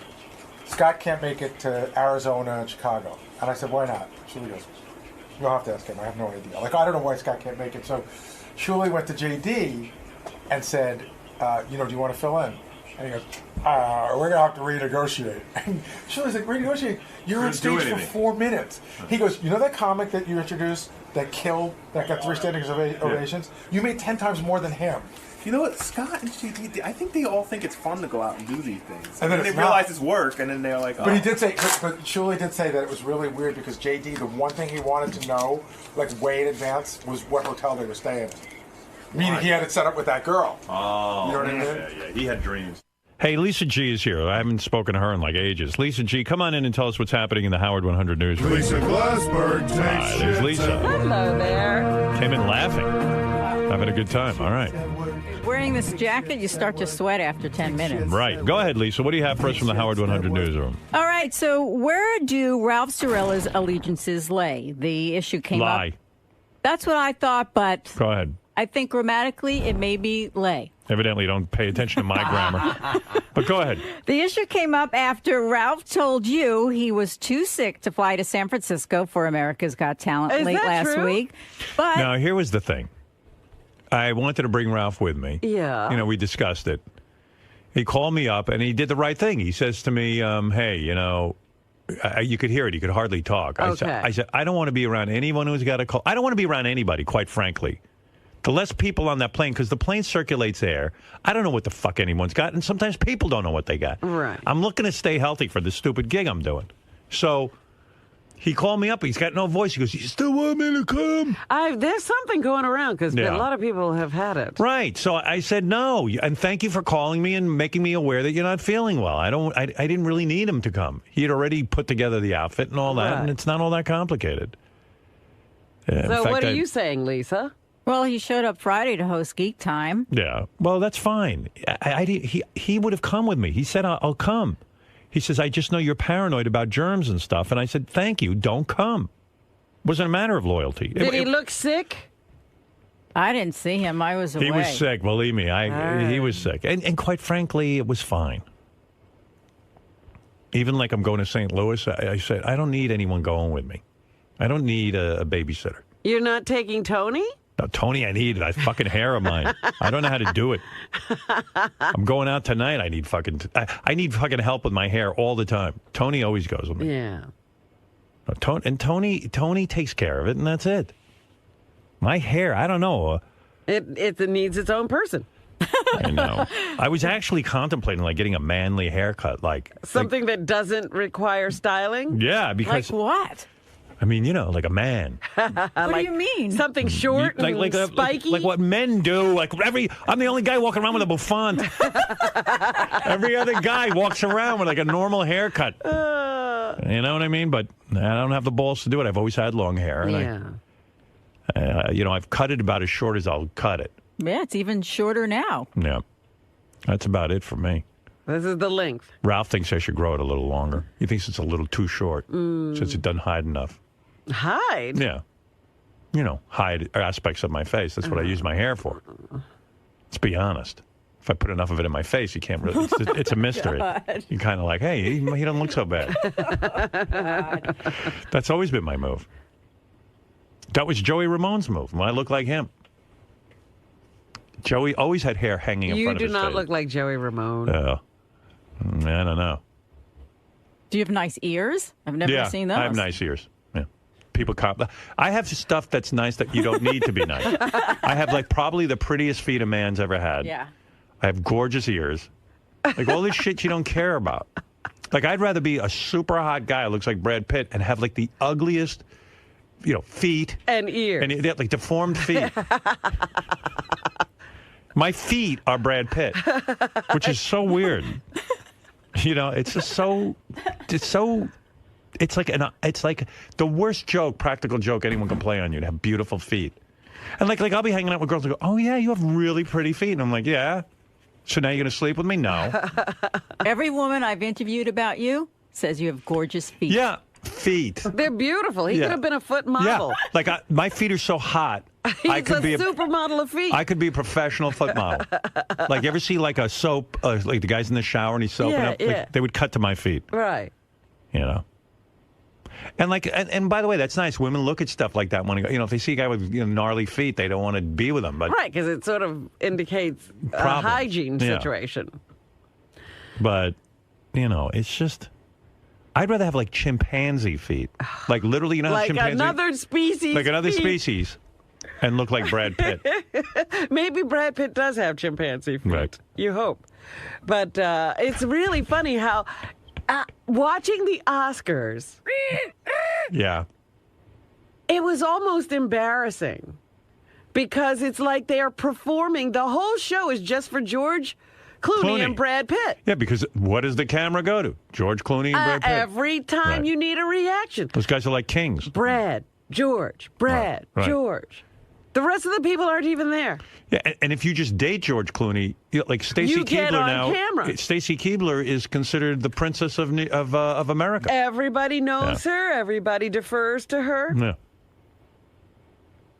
And her fees doubled. Yeah. She gets something like $25,000 or something to appear anywhere. Wow. Said that in the paper. Like she used to get like $5,000 or something, or 10. Yeah, now you have to get in line. I was at the Beverly Hills Hotel. I saw her holding a power meeting at a table, like literally, like with people just having business proposals. Oh my goodness! I want to go out with George. Well, Clooney. I hope she strikes gold before he dumps her. Well, maybe he's in love. Maybe this time he won't. Yeah, right. Oh, you guys! Don't you believe in love? Not with George Clooney and Brad. Yeah. I mean, like before dating George Clooney, she was actually hosting Ronnie's block party. She was filling in for Ronnie. Did you hear about the whole Ronnie's block party thing? No. You know, Ronnie's block party, Scott and Ronnie go out, and then they go out with all these comedians like Shuley and stuff. And you know, Shuley's got a real act; he's a real comedian, and these other guys are real comedians. So I guess, you know, Ronnie's been traveling with me for America's Got Talent. Yeah. So they had JD fill in, and everyone was thrilled with JD, I guess, at the show. And, Oh, that's wonderful. yeah, and Scott the engineer, I guess, has been going, but they have two big dates coming up, one in like Arizona and another one far away. Uh-huh. I think Scott's like bailing out on it because it's too far for him, and everyone thinks he's doing a negotiating ploy. Oh, no, he wants more money? Yeah, he was like, I think I need a lot more money. Because I think he figured out when he goes far away. West of the Mississippi, my fees doubled. And like no one is looking. I mean, who's Scott? First of all, JD could so easily replace Scott because if you have a choice between Ronnie's block party and seeing JD or Scott, don't you want a JD? Look, I think all these guys are wonderful. But if you give me the choice, I would say JD is a novelty, yes. Hey, Shuley, there was one picture somebody tweeted at Ronnie's block party. It looked at one point like Scott was asleep on the stage. Yeah, right, Shuley. He might as well be. Yeah, what's going on with the whole, like, Ronnie didn't show up, JD was there, and from what I'm hearing, everyone liked JD at Ronnie's block party. I got to tell you, there was, first of all, it was our first weekend that was sold out with this tour. Oh, that's wonderful. Right, and there was an energy when JD did these shows this weekend that we didn't have. We've done the Killers of Comedy tour. We've done all kinds of stuff. You know, I play with Artie. There was an energy when JD was there that I couldn't believe. Like people were going out of their mind. Right. And then the opposite end shows up. Yeah, then the opposite end of the spectrum is Scott sitting there, lifeless. Right. You know, Right. I think at one point I compared him to a lamp on a nightstand on stage. Yeah. But I like that. Isn't he now giving you a hard time about showing up for certain dates? Well, you know, it's so weird with these guys. Like, I don't think they fully understand what it means to be on the road and to you know, the shit sandwiches you got to eat to get to a point. Now, look, we're all helping each other out. That, you know, when they do these shows with me, it helps sell tickets, no doubt. Sure. Right. But, you know, I'm helping by doing an hour every You're doing the heavy lifting. Right. So you would think they'd just be happy to be, you know, we're whisked here and there. And they make more money than you guys. Like some of the comics get less money, right, than Scott or... I mean, I have a best friend of mine who I started with in Vegas doing stand-up. Phenomenal comic. This guy, Mad Dog Mattern, did this weekend with us, 3 shows. Every time he finished, standing ovation. Right? Oh. This guy crushed all weekend long. I go to JD. I said, Scott is out for Chicago and Arizona. And you'd have to ask him why. Why is Scott out for Chicago and Arizona? You want my honest opinion? Yeah. Okay. I think the fact that it's okay, it's a bit of a pain in the ass, the flying around. I get that. Okay. Yeah, it's a long trip. I get that. But it's not like you're doing it for free. You're getting a basic minimum guarantee. If we don't sell a fucking ticket, you still get this money in your pocket. Right. That's good money. Right. You know? Right. I think he knows that with the overhead of flying people out and getting hotels and rental cars, that he's not going to make anything more than his minimum. So what's it worth to him? You know, is that what's going on, Scott? No, it had nothing to do with the money. Why are you not going I have commitments previous commitments. You committing? You have committed commitment. to the Killers, whatever they're calling. Who's going to sit around on that weekend and go, "Where's Scott? I've been waiting for him all weekend." So I couldn't make it that weekend. That's all. But did you agree to go? Yes. No. Originally, I said I don't think I could make it that weekend. When you said, but you said that for like 3 fucking weeks. No, I haven't. tell you, I go, Scott, I need to know. Are you in I or couldn't are you change out? the plans I had, so I told you. Why don't you just cut him out completely? Well, but here's my other problem. So I go to JD. I go, listen, Scott's not available. Can you do Chicago and Arizona? And he goes, well, he's like, we got to renegotiate. And I'm like, renegotiate what?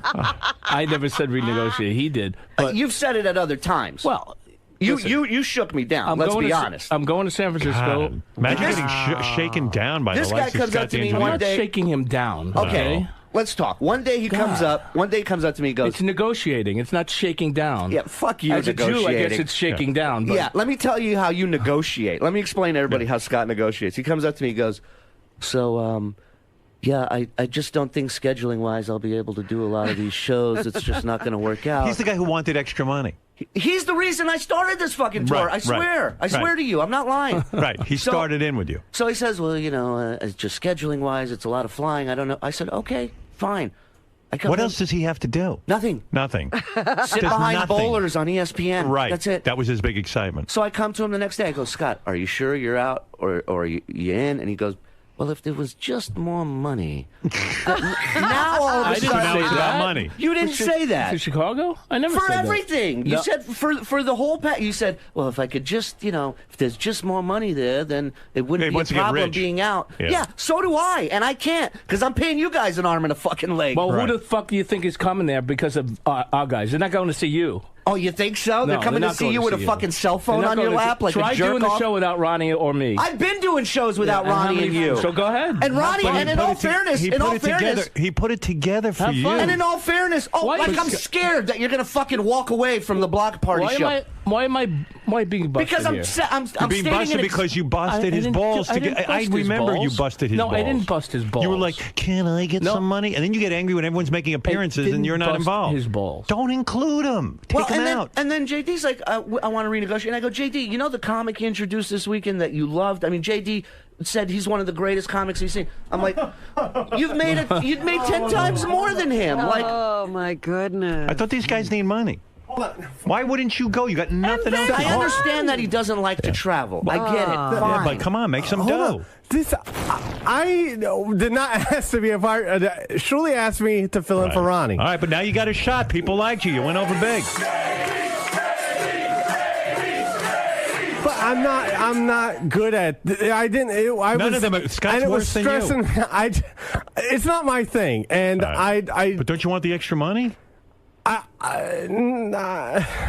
like Rockefeller. No, that's not. Shut up. No, it's not. I'm not Rockefeller. Bank some money, dude. But it's not. It's not my thing. It's such easy money. It's not your thing. You don't have to do anything. You really? Yeah. Yes, you do. You still What do you have to do? stuff. You just stand there and people just go crazy when they see you. Howard, I told him just be a traffic cop up there. Have like 2 minutes, 3 minutes, of whatever you. And he did great. He came up with bits himself. He came up with suggestions.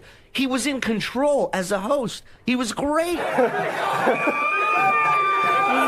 This is the laziest DJ I've ever seen in my entire life. Go make some dough. This is what it's about. But it's not I'm not a performer, and I'm not comfortable doing it. And I'm not comfortable doing it, and that's mainly it. If you're looking for comfort all the time in life, you're never going to get anywhere. Scott's the guy. He was always walking around here, sad sack. Everybody makes appearances. I don't get anything. Nobody asks me. No one invites me to the party. Then you fucking invite him, and then he's renegotiating. I don't never get invited.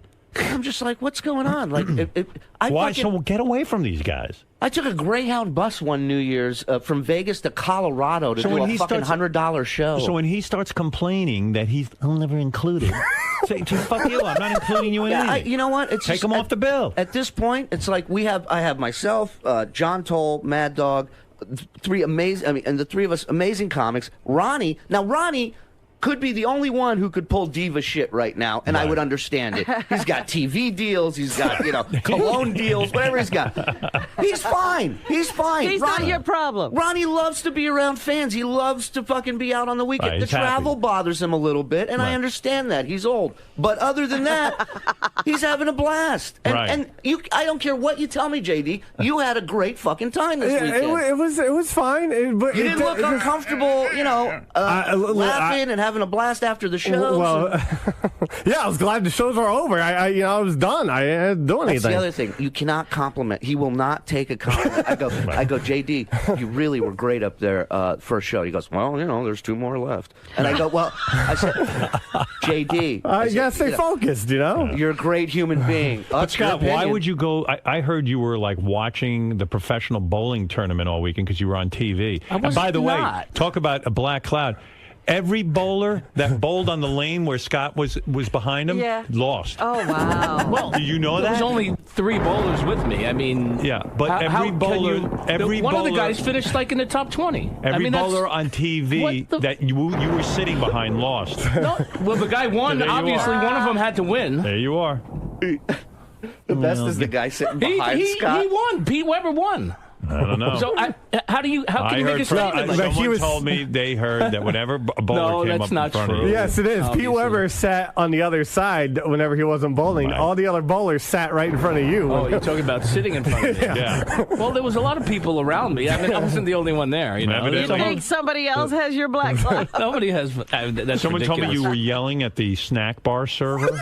I heard about you got into an altercation. This isn't a real taco. That's right. What were you fighting about? I wasn't fighting. I just went in there with plenty of time, I thought, to eat dinner before I had to be at a meeting. There's always a problem with his meeting. Every time. So I ordered a hamburger, which was supposed to be quick, and 20 minutes later, it still wasn't ready. And I went up politely, and I handed him my receipt. I said, do you know when this order was coming out? And he said a few minutes, and then I kept waiting and waiting, and finally I went up to him and said, do you have any idea when this order is coming out? I have to go to a meeting. Yeah. I got a little. I wasn't fighting. I have a meeting with the 8th frame. I had to be at a meeting. What meeting? Who did you have? The PBA. They need you to be at roll call before your bowl. I'm having a meeting. Roll call. Push my PBA meeting back 10 minutes. I'm waiting for my snacks. Hold the meeting. I need a burger. This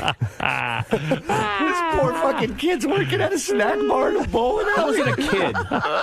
Please, my meeting. Even more pathetic when the kid and you're yelling at him about a burger. I wasn't a kid. I would love to hear that meeting.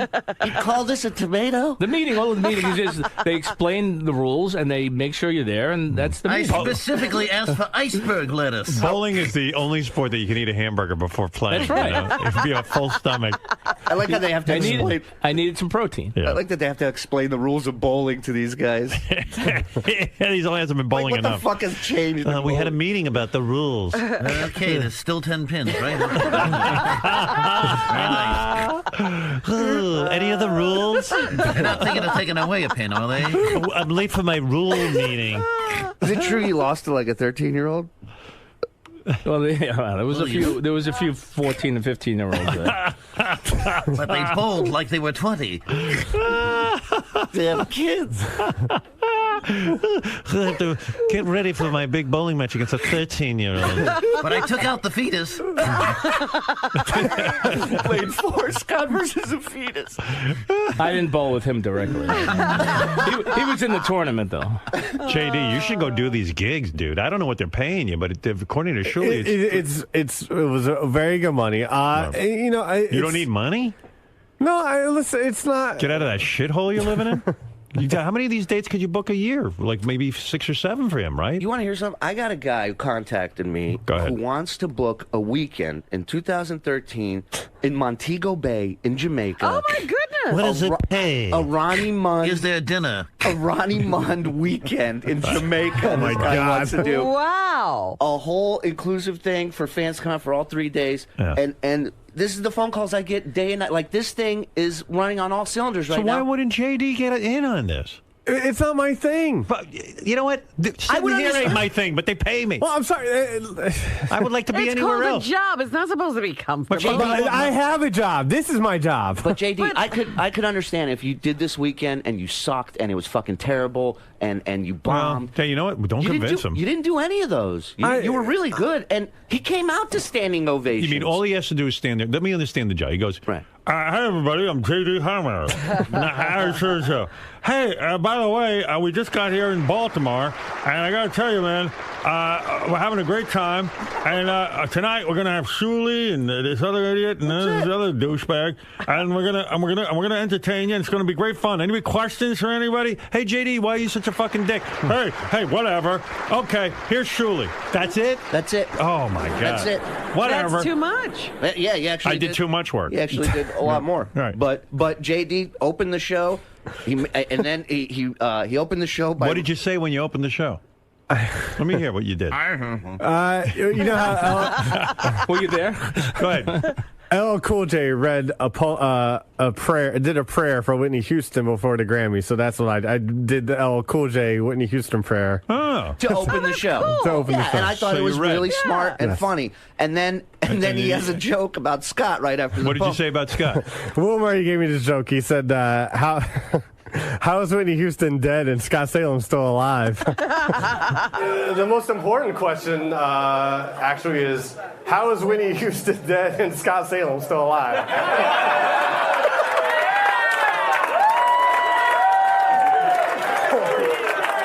Okay, you have to do one more song because I'm about to. Push up.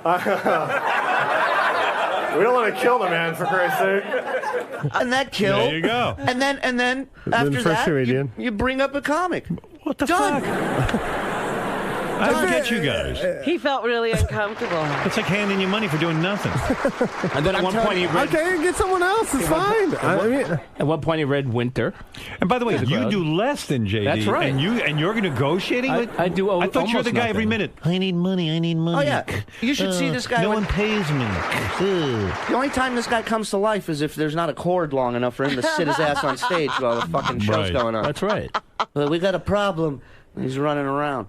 And again, the meet and greet's about to start. I tell Scott, I go, get your food before the meet and greet. Come on, you know. Well, no, I'm going to say it. I got a story about the meet and greet too. Go ahead. So he orders his food in typical Scott fashion. Yeah. Everybody's getting their food all around the place. Scott's is taking an hour. Why? What does he order? He just ordered a burger. But it's Scott. That's his luck. We went out to eat. You mean everybody got their food but you?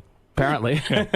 So as soon as the waitress brings it over to me, Bruno, the guy we work with, came in and he goes, meet and greet's open. Yeah, starting. And I've gone to restaurants with him after a show. We all order food. His is the only one that's ice cold. I'm not lying. Wow. Yeah, it's unbelievable. And for the later show, there was another meet and greet. And he stayed for like 5 minutes and left. No, I didn't. I said, yes, you did. Scott, we were there maybe 10 minutes. No. Okay. Scott, you said to me before the meeting, you go, the parking garage I'm in closes at 1:30. Yeah. I'm out of here at 1:15. Everything's your problem. Howard, I swear to God, I'm a fucking headliner of this show. And every 2 seconds, there's another fucking thing I got to deal with. Right. Every 2 They're seconds. coming to you to traffic To cop me. and You understand it do when it's logistics. Beetlejuice with you, but not these guys. Exactly. They should be, You know. Everything's your problem. By the way, Shuli, my parking lot closes at 1:15. I didn't say one thing to you the whole weekend. I don't get it. Why is it Shuli's problem with the car?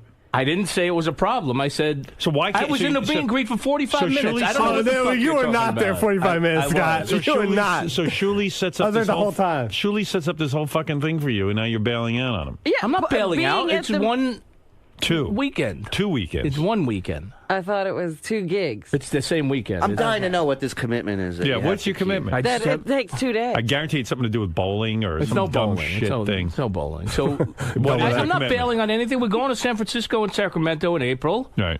Well, we'll see. I don't know. Maybe a commitment will come up then, and you won't be able to do that then. I said I was going to that.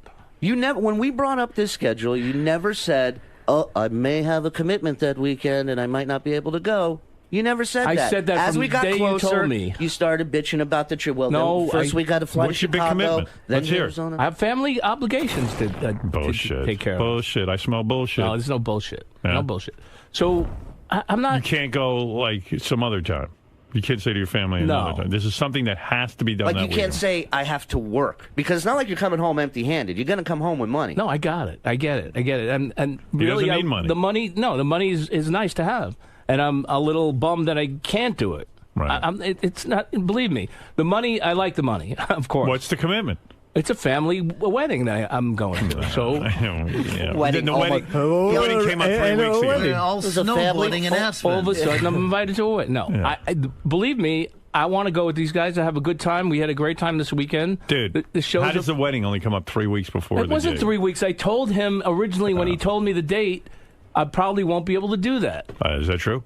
I don't remember. All I remember I'm is him telling coming you. to me and saying, the first time he came to me and said, the flying, it might be a bit of a problem. And then the very next day, I said, so what's the deal? Are you in or you out? Well, if there was just more money. It was just more Somehow the money. wedding would disappear. Right. Yeah, and I'm just like, what the fuck? This Yeah, is sorry, shaking dude. me down. Yeah. So what'd you do? Did you give in to him? Well, I fucking got pissed, man. I Did you give in to his demands? No, I he's just said not Scott. going. No. I go Scott. I said. What? So in other words, he can get out of the family commitment. If Yeah, it was just more absolutely. money. No. Scott, if I fucking wrote a number down right now and showed it to you and said this is what you're making for Chicago, you on the air you'd call up your family, tell them to go fuck themselves and come and do this show. Right. So don't bullshit me.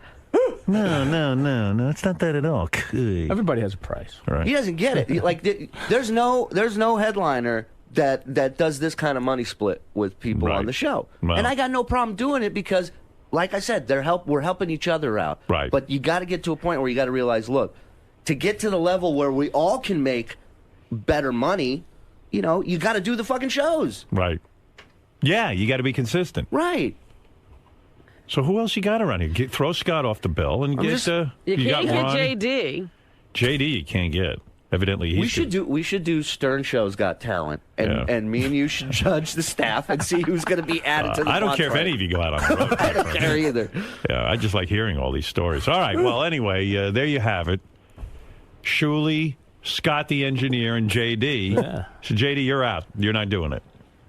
I'm not opposed to doing other shows. I just don't. I don't like doing so many. I like. It's one weekend a month. One weekend a month. Just that sentence is good enough. With the Killers of Comedy, we were out 3 weekends a month. 3 Right. weeks out of a month, we were on the road. Right. This is one weekend a month. Right. And what do? You sit home all weekend. Yeah, well, that's what I do. Sorry. Yeah. I mean, no, I'm saying. I do stuff here and there. You get out and be with some dudes and maybe meet some chicks. Yeah, we saw what happened this past weekend. Well, that was a fiasco. He lined it all up.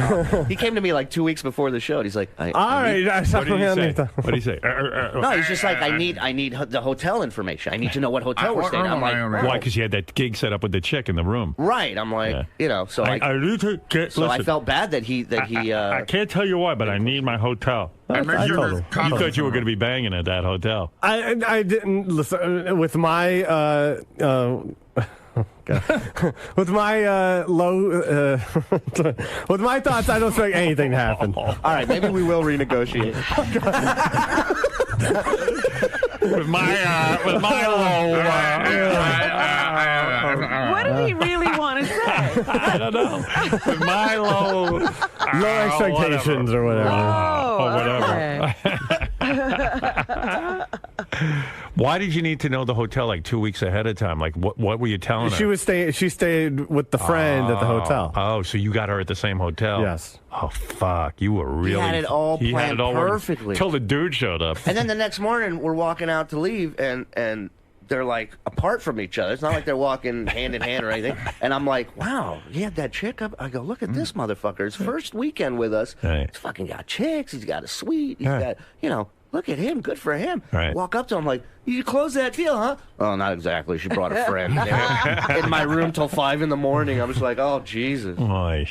Oh, poor guy. No, and every minute he was like, what? He didn't care about anything. Got into a panic. How many steps away from my room? How far is the hotel from where she is? Could you make it like an adjacent room where you have a little door passes through? Silly, what room am I in? I got to tell her immediately. Is that room service? You had it all fucking lined up, dude. He did, man. He was so excited. See, now that's why he's not willing That's or right. I guarantee anxious you. to do other gigs. Dude. This one worked out badly for him. I guarantee you. That has nothing to do with Dude, that. you could get something lined up. No, I know. Your site's quite that high. No, I know. Was the chick really hot? She was, yeah, she was really hot. Yeah. Yeah, listen, I know. I'm not a performer. I'm not Was she a comfortable. 10? She's up there. Oh yeah, she was. Yeah. She was like between 8 to 10, no doubt. So why don't you get a 6 with a slam dunk? That's not what happened. I don't know. Yeah. Like I was on stage. And Bring a 10 to the hotel. Bring a 6. Have a good weekend. Well, I guarantee you come to Chicago, Arizona, I'll have fucking a total of 28 for you. How about that? That's right. You'll get a 28. Yeah, 2 There's 10s gonna be and an 50 8. How of them. about that? Yeah. I don't know. Schuler, what hotel am I in? I just need the hotel information.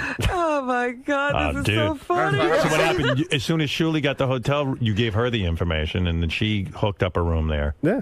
Wow. And you Keep thought, this on the "Ooh, DL." This is going to be good. These guys, Oh, they're talking man. about renegotiating. You should see this show in There's the lobby of a surely, hotel. first of all, you're not talking.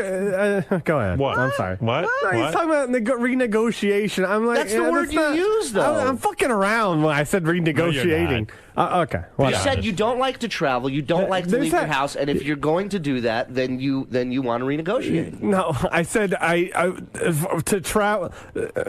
Forget it. I give up. I give up You talking. give up. Can I go, You give up please? talking. You can't give up on talking. Give up Then I talking. really can't use you on the show. I give up talking. You can't give. Don't give up on talking, I JD. talked way too much today. What was the question? Nothing. He said he never used the word renegotiate, but everything else I said I was accurate about. Right. So I take it back. It's breaking my heart that you had to get like you were bugging Shuli for the hotel. I wasn't bugging him. I just asked, Yeah. you know. And then he got the chick lined up at the hotel. He wasn't a pain in the ass like this guy. Like every 2 like seconds. Scott, the engineer. Oh, I'm like, I so didn't we're do gonna do. anything. I go, we're gonna do this weekend in Chicago, in Seattle, and Portland. Like this is 3 months away. I tell him. And 2 weeks later, Scott. So I'm looking online. There's only one flight coming back. I go, Scott. Scott, this it's has not my nothing to do problem. with you. Right. It has nothing to do. Don't worry. People know when we need to get back. They know when we need to leave. It'll be taken care of. Oh. You know. Just the other day. Flights are very cheap right now. If you want to get the tickets, get them now. For Just trying to help out. So fucking annoying. No, that's not annoying. I'm trying to help out. I'm trying to help out. Show Do up the for the show. date. Yeah, do the show. You see, in other words, Shuli has booked this whole thing around you guys. Yeah. Around In other words- Scott, mainly. No, That's but right. he's booked this thing, and now it falls on his head when you guys can't show up. It's like all his headache. That's what he's saying. He's saying, hey, we're all in this together. I got Everybody it. wants to make money. You guys got to step up to the plate and take on You some gotta be responsibility. there. Poor fucking guy's going to have a nervous breakdown. Listen. Right, Ronnie Shirley? couldn't- Do I have Ronnie a- had Dude, you have no idea. Ronnie what's had a going commitment on. with you this past weekend that he had to take care of. All right. Okay? Listen, that I comes have first. no problem with You know, Ronnie. and that is the door opening for them all Absolutely. to become Right. Absolutely. a pain in the No, ass. I'm not- I Ronnie's don't- not going. I'm not going. I don't want to be a pain in the ass. I'll Listen. have commitments too. Right, yeah. Now Scott can't be left out. I like how Scott goes, I don't want to be in pain in the... You know no other way. Let's be honest. The sentence, I don't want to be a pain in the ass Don't coming out of your say mouth, that. Don't ever is say it impossible. again. He doesn't see it, though. No, he's the last to see it. Right. Every time. I'm not a pain in the ass. Where's my plane ticket? I have to leave the parking garage. I'm sitting there calling my DJ's hotel Where's I'm not my available. hamburger? to come down to the lobby. I'm watching my DJ step off an elevator with a plastic shopping bag with his DJ equipment in it. Right. He was tying his shoe and testing the equipment at the same time. That's called talent, buddy. Well, I don't know when everyone became a Rockefeller. A diva.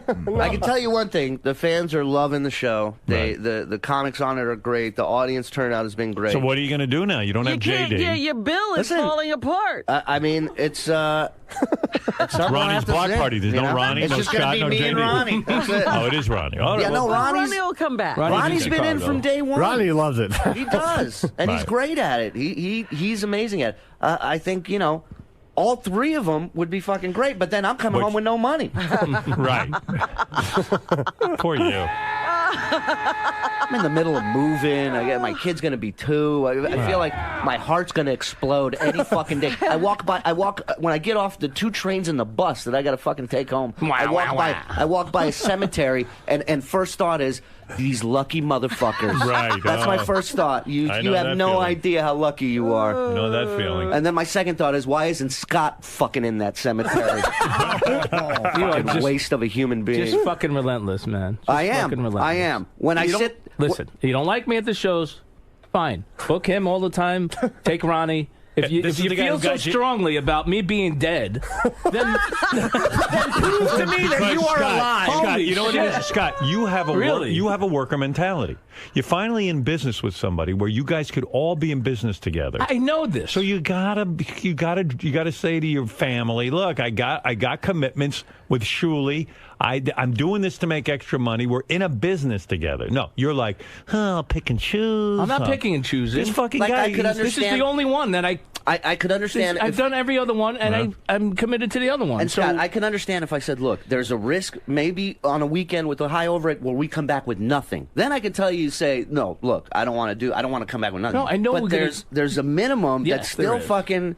Anybody in that fucking back office would shove the next person over to get that minimum. Trust me. I got you. I understand. And believe me, then why is there a question? I give up. Ronnie He's going to pile on. Go ahead. Fucking. What do you want to say, Ronnie? Hold on. I didn't even know what was going on. This has been going on for 40 minutes, I heard. Yeah. Sorry to wake you. Where the fuck were you? I was talking to Chuck Zito. What are you guys doing a show now? Bruce Willis? Yeah. Scott has major issues. Here we go. Like if we make fun of him, right? He goes to me, why do you have to get on me all the time? I go, that's you. That's what you're all about. That's why you're there. Well, he's like. So he doesn't like the show. He doesn't. I don't know what he likes. I think the only thing he likes is the money. We all bust each other's But balls. now he's. I like doing the shows. All right, listen, guys. I don't think he likes doing the shows. Right. He wants more money to do less. No, that's and not. what does he do during the show? Nothing. Shirley? Okay, so you know what, Scott? Wait. Tell me about the picture that was up on Twitter this week. From the show. Did you see that picture? Yeah, he was sleeping during. He was sitting on the stage. It looked like he was fast asleep. I wasn't sleeping. Okay. He's like Biden at a State of the Union address. Right. So Scott comes up. His idea. The show starts with the house lights being dimmed. Let's get this party started.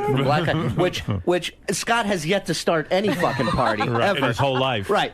That starts, and he starts running through the audience, which I love. I love the fact that he's comfortable enough to fucking run through the audience, and we all laugh at him because it looks ridiculous. And then he gets on stage. The crowd's excited. He introduces either Ronnie or JD, whoever's doing the show. When he comes out, though, does he dance with people? No. He'll high five people. No, he dances through the crowd. And Shuli sits there and he cries. Yeah. He's laughing so hard. It's funny. So your thing is dancing. Oh, there he is. There he is. If you Oh, I see. Yeah, that is fun. Yeah. Oh, Howard, jumping. I'm like Spider-Man. Yeah. If you played the audio of the Hindenburg disaster, it would fit perfectly with him dancing through the crowd. Oh, it's heartbreaking. It's an experience. And then he starts talking. He's completely out of breath. He's like, "How's everybody doing? Does anybody have an iron lung? Does anybody know CPR?" And then Scott goes, we booked a deal in Toronto, right? So he's got to get a passport. My God! Because in New York you can get an enhanced license. You don't have to get a passport to go to Toronto. Yeah. So it's $40 to get an enhanced license, but it's like $200-something to get a passport. Oh, that cuts into his. So overhead. he's like, I'm not going to Canada. So now it's your problem, Scott. You're in business with these guys. I know. You agreed to do this. Yes. They agreed to do it with you to help you make money and all that. Yes. And then as soon as there's a $200 expense, I'm not going. Meanwhile, it wouldn't have been $200. You don't see the problem in that? But also, they want to do this deal in Montego Bay. You're going to have a passport. Well, and not only that, I'm going to get it. I'm going to get a passport. It'll be $200, Robin. The Toronto gig, we told him about passports how many months ago? Oh, that was back in September. Yeah, and then he springs it on you. He's not going. And then I didn't say it wasn't he's represented to these No, people. you said you weren't going. You said you weren't getting a passport. Well, you I weren't still spending can go. $200 and something. So move to New York. You'll be able to get an enhanced license for $40. I'll get the passport. Yeah, I mean, Scott. Oh, now I get a passport. You're a problem. Surely He never says anything, Howard. And JD's coming to Chicago and Arizona with us. He is? Yeah, he's going to take his place. He's not going. Are you going? You're going. This is what I get. You're going. Thank you, Ronnie. You're going. See, that's why I love Ronnie. He knows what's up. He's going. He's There's going. no debate here. It's like when Ronnie gets the girls topless. He just tells JD. No, JD's he's doing me, we had a talk. We did. We had no talk. See? Don't do it. No, we did. You're having a talk now. We had a talk. He's been talking to Chuck Zito. I have Chuck come in and talk. How's that? Now you're going. Now you're going. Thanks. I think this is the talk. Yeah. No, I talked to him yesterday, and he said, "I'm not going."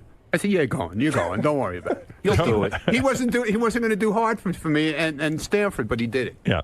Well, So meanwhile, he he's made gonna himself go. a nice bunch of money, Yeah, right? he's going to have a Yes, and I did. I thought it was going to be like, one-time thing. And now, now you can blame it on Scott. right. I mean, Well, I had to go with Howard because that's my job, okay? And without Howard, there's no block party. Martin, you're on the air. Right? Let me find out what Martin. Martin says he's been to the block party. Okay. Yes, Martin. Oh, boy. Yeah, Scott, you cannot possibly be so deluded to believe that you are the top bill above Shuli. I didn't. I'm telling you right now that the reason why this block party exists is because of Ronnie and Shuli. You do nothing. You're a lump. You're the train wreck that people come to witness. Did Scott do anything at the block party you were at? And where do you work? He does. I'm the manager of a web development team. Oh, Which show did you go to, sir? I went to the Seattle show, and it was Oh, yeah, you had a good time at that one. That was a blast. It was awesome. Ronnie is great. Shuli's great. Scott is a lump. He does nothing. But and that being said, Howard, like you said it one day that you're fascinated by him doing nothing. Again, I'll say, and I'm fascinated at that. As angry as it makes me that I have to pay this fucking guy at the end of the night, it's fascinating to me. Hey, if you're so angry and you want me dead and you get you mad to pay me, then I don't have to kick you off the show. I don't have to do the show. You quit every other weekend. I don't have to do the show. You quit the show all the time. I don't quit the show. He vehemently says. And then when he's off the show, he'll be like, oh, nobody gives me any money. He keeps saying that I do nothing, all right, and he's annoyed that he has to pay me. Right, So I won't do him anymore. All right, I got to get. Oh, you're so There full he of goes, shit. You quitting know again. you're not quitting. And now he's going to go and lock the door in his studio and stew. And And, what are you always getting on me for? That's what I'll hear later. and then you come in there and you go, Scott, what are you pissed off? Oh, I was just kidding around. Scott, it's just a pain in the ass to have to deal with a guy like you. Like, All just right. be grateful you're there. I am grateful. And show up for the fucking dates. And you're part of a team. You agreed to this. Just do it. Stop fucking around with Be these a guys. professional. Oh, I wish I didn't have to buy a passport. Well, fucking join the real world. We all wish we don't have to pay money for anything. Right. But guess Come on, what? Scott, be a team player, huh? Yeah, exactly. We got some big stuff coming up. Yeah. When you fucking hamburger, put it aside and shake people's hands. I did. I didn't eat it. Okay. Oh, my hamburger. One day there's gonna everybody's picture, hamburger. everybody's meet and greet picture with Scott's gonna have like chicken finger sauce on their shoulder from him taking pictures with a hamburger. He always orders something messy too. I was at the bowling alley. I had a meeting coming up, and I said to the young man, my burger hasn't been here for 40 minutes. No idea what you're dealing with. He was all worried about Friday night was the Hartford show, and he was also doing the bowling. Right. And he was afraid if he made the finals, Right. he was trying to figure out how he was gonna Make the final. yeah, how he was gonna bowl and go to Hartford at the same time. I told you from the beginning there was no way I was going to be able to make the finals. The Please. finals. I had He's worried I had about it. What if I buy... bowled like shit anyway? I can't even beat a 13-year-old. How am I going to make the finals? What if Angelina Jolie wants to give me a blowjob? What am I going to do? Yeah, why worry about it? I wasn't worried about He's it. worried about the finals. It's busting your chops. Yeah. Hey, Howard, can I You're always busting my chops. When I do it Yeah, to you, Martin. it's like, why you always get on me? Howard, can I ask Shuli a quick question? Yeah. Hey, Shuli, if you were given a couple hours on Thursday morning to do the Miserable Men show again, would you do it? Yeah, I do whatever they ask. He me does. to He's do a team here, player. yeah. This fucking guy, he does everything. He's around here. I've he's weighed shit in a bag from High Pitch Eric and yeah, Joey I mean, this Boots. is our utility man. Surely you don't get any fucking aggravation with. Is it possible that we could possibly schedule that? I mean, Thursdays it's not light. You've got a lot of good content on there, but it'd be great to have the Miserable Men back. All right. Well, We're going to meet at the bowling alley and discuss this. After our hamburgers. I can't do After it. the PBA meeting. Hey, you know what, Martin? I'm having a good feeling about you. I like you because you go out, you support the show, you support Martin's these guys. a huge fan. Martin's a huge and fan. I mean that literally. He's like 500 Oh, but he's in pounds. Seattle. I was gonna give him tickets to that Bruce Springsteen show. Oh. Where He doesn't fly. He doesn't Martin. fly? No. Too bad. Neither do I. I appreciate it. I really do appreciate All it. I wouldn't be able to make it out there, though. Yeah, right. Okay, Martin. Cool. All right, later. Thanks, Howard. Right, bye. Like that guy. All right, I do have to take a break. Boys, Lisa G, thank you. Is Lisa still here? No. Oh, she left. Usually she stands there. That's never happened before. Yeah, really? What happened? Chased her out. I don't know. But, boys, I wish you best of luck with your block party, Ronnie's block party. Hope it all works out. JD, may you get the courage to go on stage and make some money. He's coming, man. He's coming to Chicago and Arizona. It's the easiest money He'll you be can there. make, sonny. I'm telling you. Count on it, people. I He'll be there. don't like it, though. I'm not comfortable. It's not my thing. What is your thing? Sitting at home? Yes. It's not my thing. Meanwhile, you had a chick up to your room. All right, granted, it was a dude with her, but Yeah, you got Oh, close. I didn't know about You that. got close. Wow. he had it all With a lined dude. up. With a dude. Yeah, but he had it all lined up. I'm telling We you. don't need to go back. We didn't know over the this. dude was coming. You do a weekend with Ronnie, JD, deals are being closed left and right for you. All right, boys. Good luck. Thanks. And Shuli, may you not kill yourself. Thank you, buddy. Right, Help me, all right. Howard. We'll Help me be get back. on the road by myself. We'll be please. back. I will get to phone calls. I do have a lot to get to. I realize we've been wasting a lot of time on nonsense. And where's this my morning. breakfast? Scott, go get your hamburger. We'll be back right after these words. Shuli, so much was made about the negative aspects of the block party. Is there any joy in it for you? What are some of the positives? There's a ton of joy in it. I have a blast. We bust balls, but it is fun when we're on the road and hanging out with each other. It's just all the drama and politics away from that shit. Just the pain in the head. Like, I don't want to deal with it, you know? It's not my job, as my friend Jose would say. But it's worth it in the long run. All of the drama, all of the chaos, all of the headaches. Yeah, I mean, if you got a paycheck from this company, you'd realize it's worth it too, and you put up with it. But it absolutely is worth it. It's, as far as jobs go, it's, you know, it's a pretty cool one to kind of have and be a part of, I think. Scott, it's at just the me. Hey, yeah, exactly. But you're the orchestrator. You're the quarterback of this production. Me? No, Shuli. Yeah, I'm not. I do nothing. Well, Scott, at the end of one of these long weekends, do you ever do any self-reflection and realize, hey, I'm being a bit of a I gotta diva? work. I gotta work. No, I realize I gotta work with these assholes. That's what. After getting beat up all weekend. Yeah, you know when he thinks I got to work with these assholes? When I come in with an envelope stuffed with money for him. Wait a minute. That's when he this thinks. weekend in Hartford, you gave me the place. I showed up. I didn't even bother you for transportation or anything. I drove myself. I showed up. I got to the gig. Did I have any complaints about you this weekend in Hartford on the air? Did I complain about anything? Yeah, you said. I what? showed up and I started complaining about the No, I said that equipment you and do nothing and that you were like a lamp on a nightstand. And that I meant for like all the shows in general, not just Hartford. I showed up. I did what I had to do. I didn't fucking bother you this weekend. And I don't know what the fuck you're upset about. It's frustrating when you listen. When I didn't ask you for anything this weekend. No, you haven't. But it's not exactly like you're helping me out every weekend either by backing off shows and. But it's and, one you know, weekend. I've done every other one. Dude, before this weekend, have okay, I not, let's be honest. Have I not done every before other show? Chicago and Arizona, were you 100% on Hartford and? Yes, I was always, from the start. I was. Yeah, I was in. Now you're lying. Now you're lying. No, you weren't, because you came up to that was. Oh no, right. When Ronnie said he couldn't do it, then I was like, all right, I got to do this because you need me there.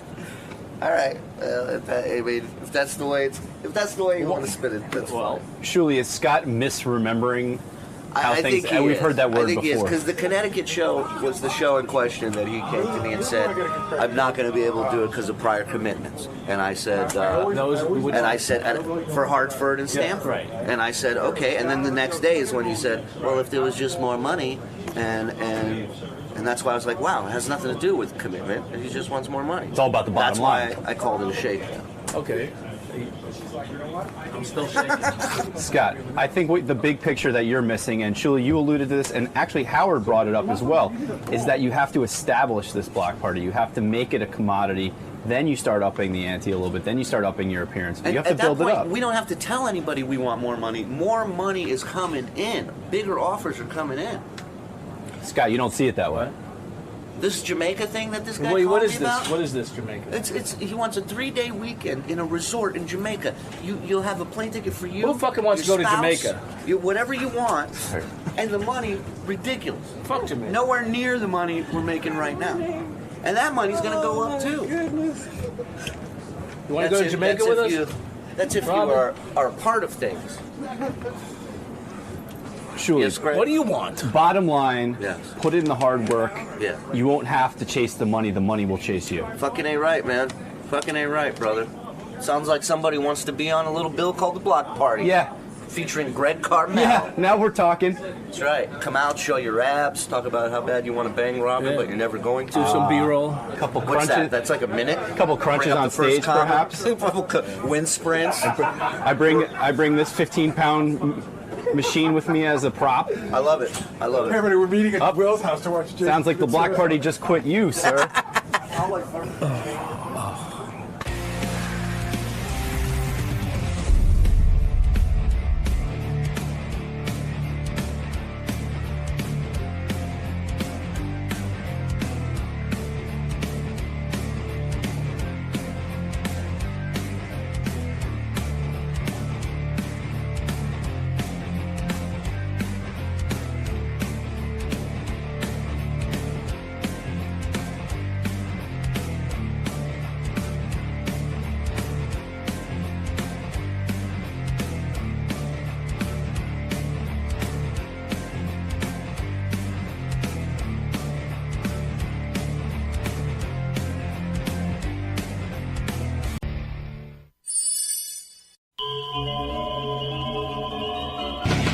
You're watching Howard TV's HD Clip of the Week. And let's get to our game. Couples, as you know, there could be no hints. Okay. All right. So, I'm going to begin with Evil Dave and his partner, Angie. Remember, the couples that match the most walk away with $5,000. Oh, my God. That's good money. Dave, can you use $5,000? Oh, yeah. All right, so let's see what happens here. Also, we should tell Angie that if you blink 3 times real quick, we will get you help. Well, I'll take off my glasses. George and Brad, I know you're very wealthy men, but I'm sure you could always use a $5,000. We have a good charity to give it to. Okay, that's very sweet. Blue Iris and Ron, I know you need the money, right? Yeah. Right. All right, so think carefully now when you answer. We're going to start with Dave and Angie. Robin, who's your money on? I gotta say, it's gotta be Brad and George, don't you think? What do you say, Artie? I'll tell you what, I'm gonna put my cash on Blue Iris. All right, and let's say no one is going with Evil Nobody's Dave and Angie. taking Evil Dave and Angie. You never know. All right, here we Free go. country. First question, free country, right? Here's the first question. Angie, we asked Dave, when your partner orgasms, where does the sperm go? Brad is laughing, but it's not your turn, Brad. Okay, Angie, so you're having sex with Dave. Okay. All right, try to picture that. All right, try to imagine it. Your wildest imagination. And your partner has an orgasm. Okay. Somewhere that disgusting, gooey stuff has to go somewhere. Where does it go? In me? Inside of you is your answer. Yeah. Well, that's not a match. Dave said on the bed. He says he shoots his load onto the bed. See, I told you they weren't having I don't want to sex get you in trouble, for together. God's sakes. All right. Why don't you know what goes inside of her? Huh? How do you not know what goes inside of her? Well, you know. Well, you know what? Angie, how could he not get that right? I don't know. He's a little crazy. He's a little out of it. Have you Right been- of center, yeah. Okay, all right, okay. Right of I'm gonna center? I'm going to go to George, Takei, and Brad. George, when your partner orgasms, this is what we asked George, where does the sperm go? When I have an orgasm. No, with when George. George has the orgasm, where does the sperm Oh, it end goes up? in me. Where in you? I think that's a clear enough answer, Howard. Does it go... all you will say is be truthful. In my mouth. Well, let's hold up the All sign, right, and George, hold sure up the enough, there it is, the mouth. You That's got it the right. match. And of course, you run into the bathroom and spit it out, and then gargle. We got the whole detail. Brad, congratulations. I'd spit it out too. Thank you for that. That is a point on the board for our couple. Brad, you and I have a lot in common. I would do the same thing. Why not just swallow the whole thing? I don't know. Didn't somebody say once that you shouldn't swallow? Really? I heard that semen might. We might have said that. In it. Yeah. Do what? I don't know. I thought Bounce it's not back. Clean. Bounce back. You heard That's it might what not makes be babies. Yeah. George says he doesn't care that you go and spit it out. I thought maybe you would swallow it to show your love of George. I'll start doing that. Don't do us any favors. It's okay. I totally understand your point of view. Believe me, I understand it. All right, Blue, Iris, and Ron. Ron, we said to Blue, when your partner orgasms, where does the sperm go? Ron, you certainly must know where it goes. Where does it go? In her Where? mouth. In her mouth. Blue, And hold Blue up the sign. said- And Blue, what did you say? You said mouth. All right, we've got a tie game now. Blue, Two Iris, of our and Ron. couples are on the board. All right, Evil Dave and Angie, you're going to have to do better. The second question. Let's start with George and Brad this time. A lot of blowjobs going on. Yeah. See, nobody's blowing me. All right. We said to George, Brad, what's your partner's favorite sexual position? What did he say? This is about you. What's your favorite sexual position? Do I get multiple choice? Nope. No, you don't. Just describe what your favorite is. What do you like the best? Brad's favorite sexual position. That's right. Not George's. That's right. How do I describe that?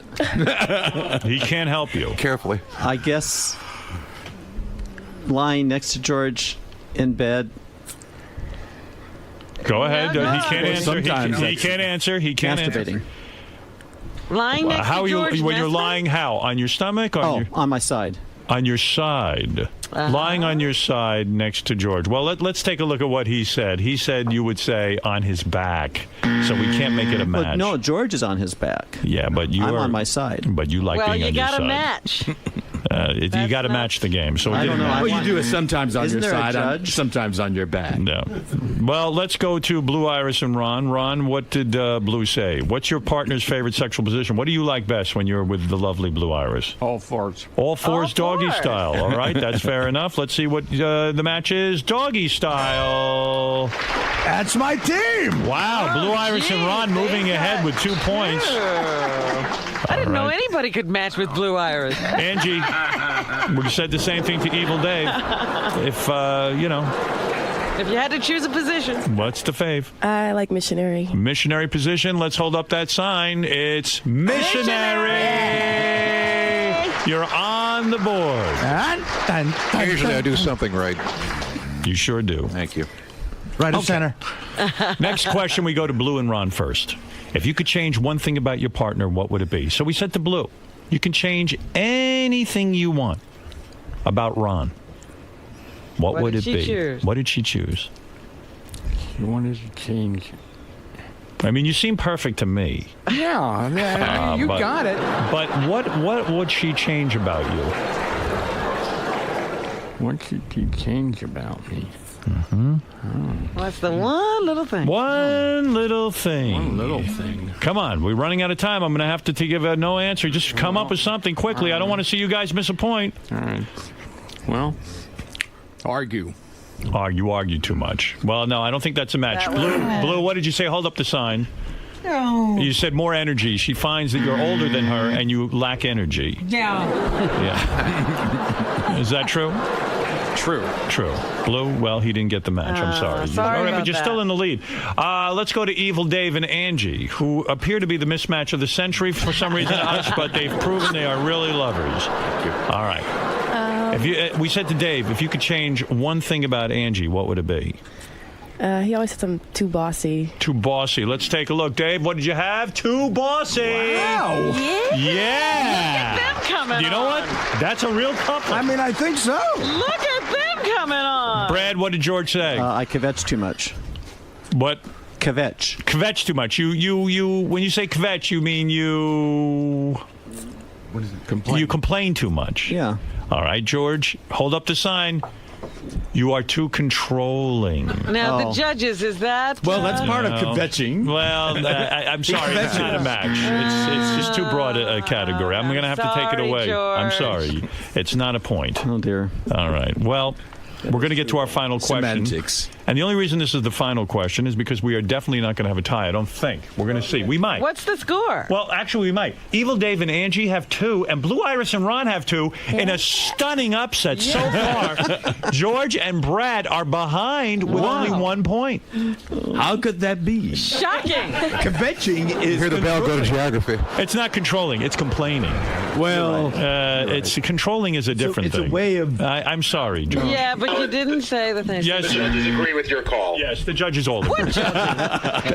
It's a bald director in the back there. You've just watched Howard TV's HD Clip of the Week.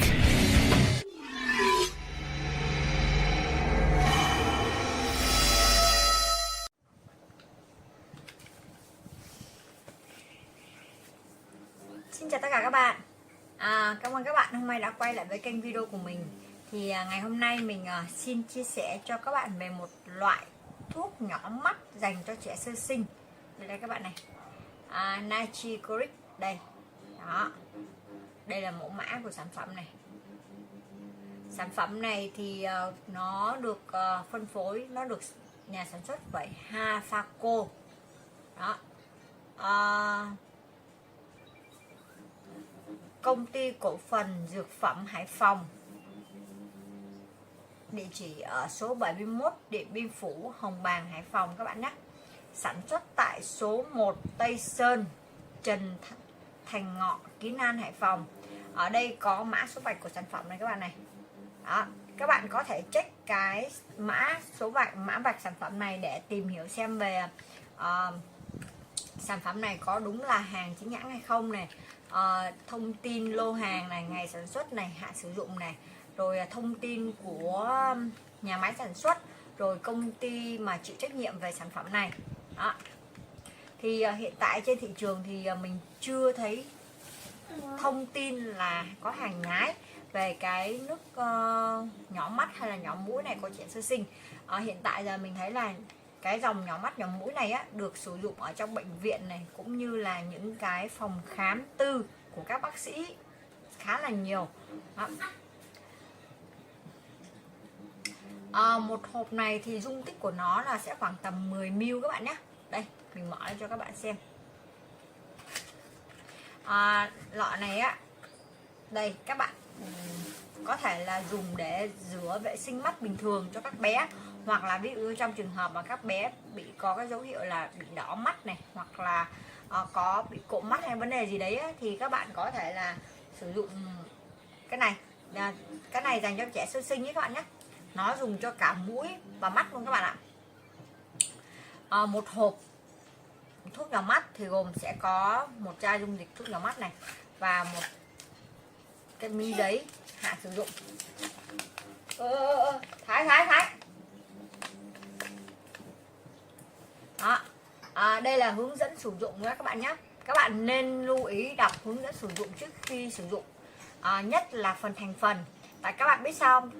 Dù là dùng với trẻ sơ sinh là nó là thuộc cái típ là lành tính rồi, nhưng mà trong thành phần đấy sẽ có những cái bé mà có thể thậm chí không sử dụng được nước muối sinh lý này luôn các bạn ạ.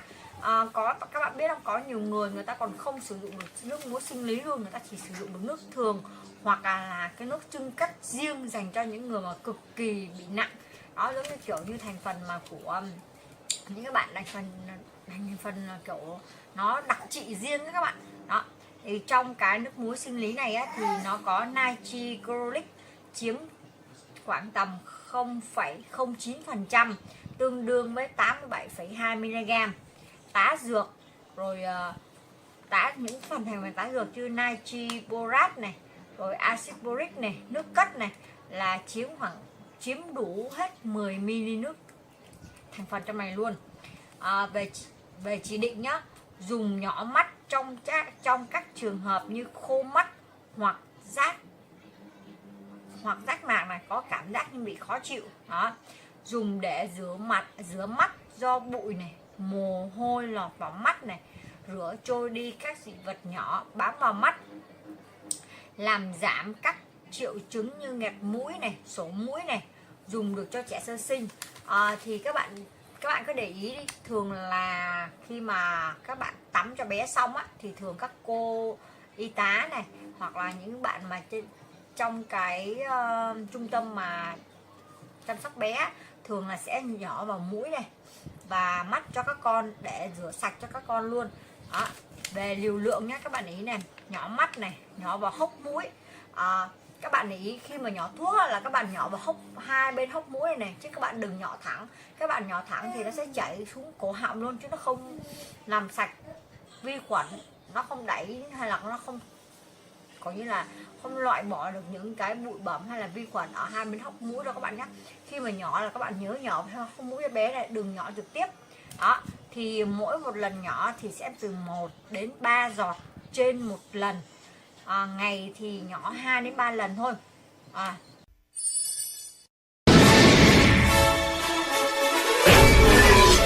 This is a Howard TV original production.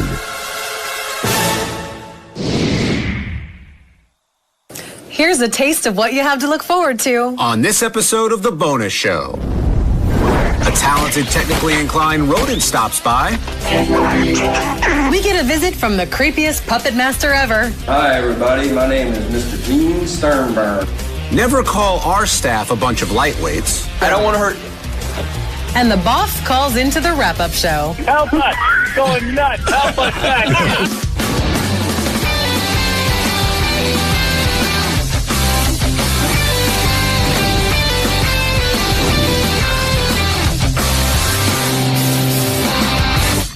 Hello, Stern fans, and welcome to The Bonus Show, a weekly update of all the great behind-the-scenes moments you can't see anywhere else. I'm John Hine. And I'm Rachel Fine. I will spare you any insults today, Rachel, and get right to the clips. Super. Let's hold a couple more seconds so the guys who started masturbating during your intro can finish before we cut to my single. Okay, and cut to me. Now, Ronnie Munn usually only pays attention to hot women and more preferably hot strippers. But we're going to add to this list today because apparently dudes with unusual facial hair also make this list. In this case, Howard TV's Chris Gagliardi. What's up? Hey, what's going on, Ryan? Nothing. Dude, come on, what the fuck? I was bored, I don't know. No, that's like glued on, right? Oh, it's real, it looks good, doesn't it? Dude, it looks like a fucking, like a disguise. All you're missing is the fucking big nose and the glasses. It looks great. Come on, I get everybody with this. They love it. Ron, did you ever? You're using wax on that thing? Yeah, I got. Or hairspray? No, wax. You heard of a stash like that? No, no fucking way, dude. You had a stash, though, right? I have one now. What the fuck is that? No, you have a beard. Yeah, but I had one just a stash. Just a stash. Yeah. My driver's license picture just got that shit. I can see you rocking that. No, not that shit. No, I would never. Sexy bitch. I would never do the handlebar thing. No way, man. To me, it looks fake. That's anybody I see with those. It looks like it's like glued on. I think Chris pulled off the mustache pretty well. Yeah, wasn't bad. I think you pull off your mustache pretty well too, Rach. Not as well as you pull off your unsightly back hair. Speaking of back hair, it's time for what could be John's hairy distant cousin to wow us with technology.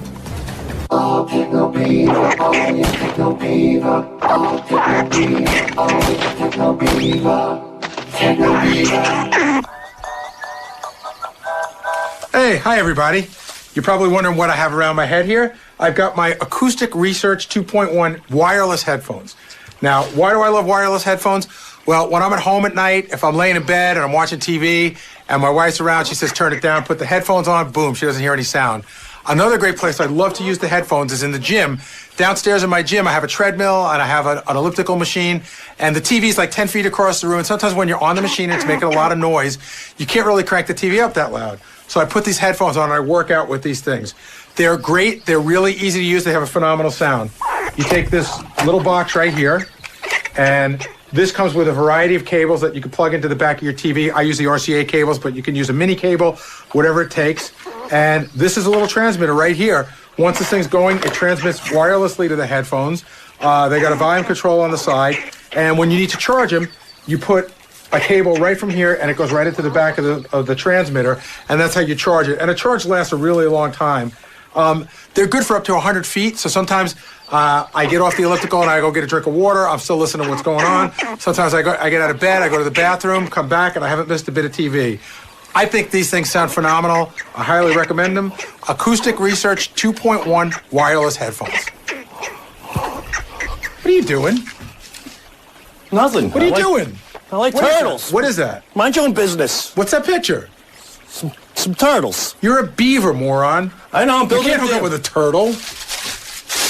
That's gross. I'm hanging out with a beaver, ain't I? I can hang out with a turtle. Fuck you. Fuck you, too. I don't know about you, but I am going to rush right out and get one of those. Thanks, Techno Beaver. Let's go from a smart beaver to a very unique intern.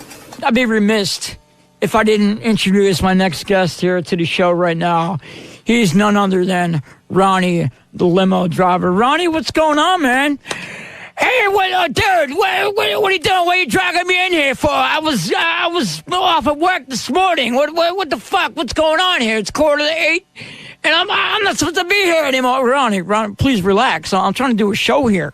So, like, what brings you back to the serious offices right now?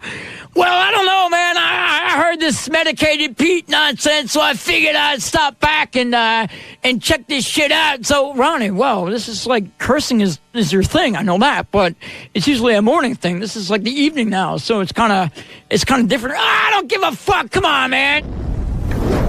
For those of you who grew up with Sesame Street and the Muppets, and in adulthood laughed along with Crank Yankers or Avenue Q, be ready for some serious puppet disappointment ahead. Howard Stern Show's Blast from the Past. So, what brings you by today? I just wanted to show Howard my puppets that I created. Okay. Different characters in the show. All right. Sometimes I talk to him, but he's like, I'm like, come on, Howard. You know what I mean? Yeah, right. Put your hair on, you know what I mean? Yeah, you take this. I start getting like. And thank you, Mr. Announcer. Hi, everybody. My name is Mr. Gene Sternburn, and welcome to the match game. And then we have a lot of excitement in the air today because we have some great panelists. Let me introduce you to everybody. First of all, I would like to introduce to you a very charming and beautiful lady, a very beautiful Miss Brett Summers. How are you, Miss Summers? Hi, Gene. Well, hi, Gene. Well, that's something I don't think you have. This is kind of your thing, so let me just check it out. I'll run everything by you, and okay. We'll see what happens, okay? I'm just a little nervous reading like that. Oh, no, don't be nervous. Fat people are all the rage these days. How so? Well, you got The Biggest Loser and that Jamie Oliver show and Losing It with Jillian. So fat isn't the rage is getting thin. Yeah, but you have to be fat to get thin. Yikes. Here are 3 fat staffers testing the scale in the studio. Doesn't this seem like the beginning of some prank? This seems like a really bad idea. Well, we get this 600 This is going to lead to like another oil giant like hole. Wait, do you want me to go up, jump? Just jump on my back. All right, I'm going to jump, but I don't want to hurt you. Wrap your legs I don't around want to hurt you. Oh, God. Oh, Brian, my back hurts. What's This it is at? fun. Hey, hold on. What's it at? It's at 500 pounds, so it should go up to 6. Okay, now here, hold my arm, get on there with one leg, and Wait, but if he's holding, well, all right, hold on. you don't need to. 507. Wait, it broke 600. Good. Okay, let him down. Oh, it followed through. Let him down. He got it to 640. 640? Yeah, good. So we're good. Fun, man. That's like one of the most fun things I've ever done. I'm glad you got it, man. You never got it. Are you good? Good job. Yeah, fine. Hey, Brian Phelan, robotic camera operator extraordinaire. Yeah, John. You trying to lose weight? Not really, John. Okay, that backfired. That was good improv. Almost as good as the improv skills you display on the wrap-up show. You guys were talking about getting Coheed in there and having Richard do something to get those boys in there. And with the new album, Year of the Black Rainbow out, I was wondering how close that was to happen for some promotion for those guys. Not even a little close. It came up and we opted not to have the band on. Oh, really? Even with Richard doing what he's doing. Oh, man. I would have done some crazy shit. Yeah, I know. It just said I would have sucked off John Hine. Oh, Richard, that was for Rush, not for Coheed and Cambria. I am calling human resources for John. From man-on-man blowjobs to feats of horribly executed athletics, we have it all on the wrap-up show.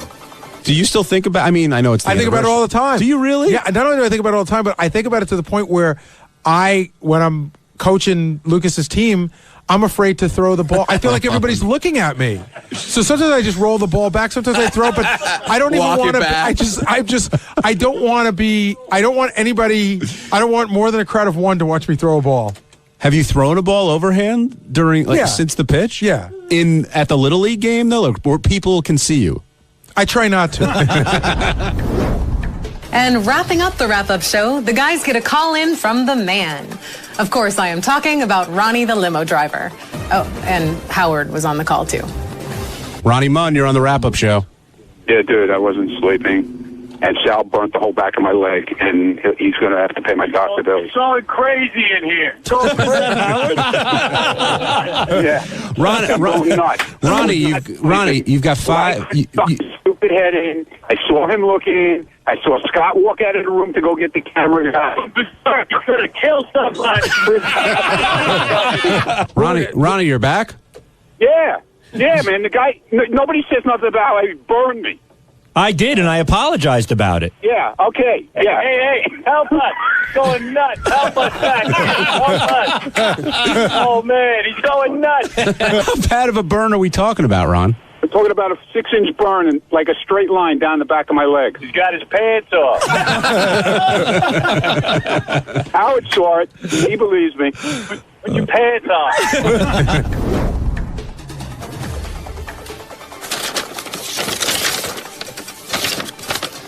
Rachel, as I write this, I am vigorously clenching my cheeks together as I desperately have to drop a deuce. I went to a Mexican buffet last night and haven't been right since. Please close out the show without me and remember to mention me in your sign-off. I'm Rachel Fine. Thanks for watching. See you next week.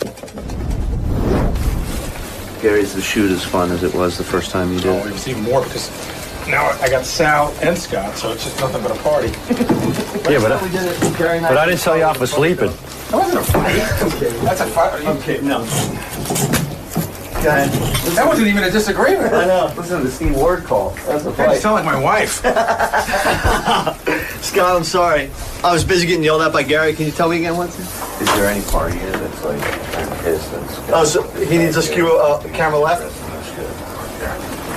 You're just ready to do your thing. No. Yeah. Thanks, buddy.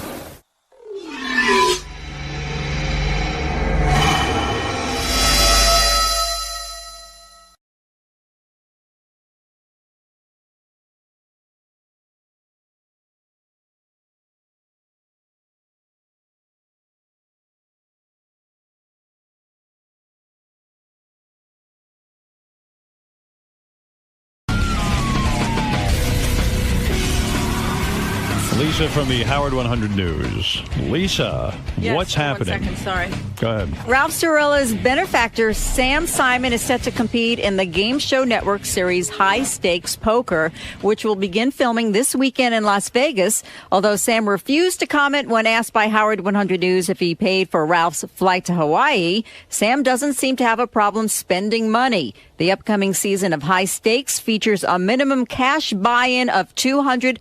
Oh, my God, Artie, you'd be in heaven. The largest buy-in for an entire run of a TV series, and some players have opted to buy in for as much as $1 million. Wow. Interesting. Bunch of rich guys with their money.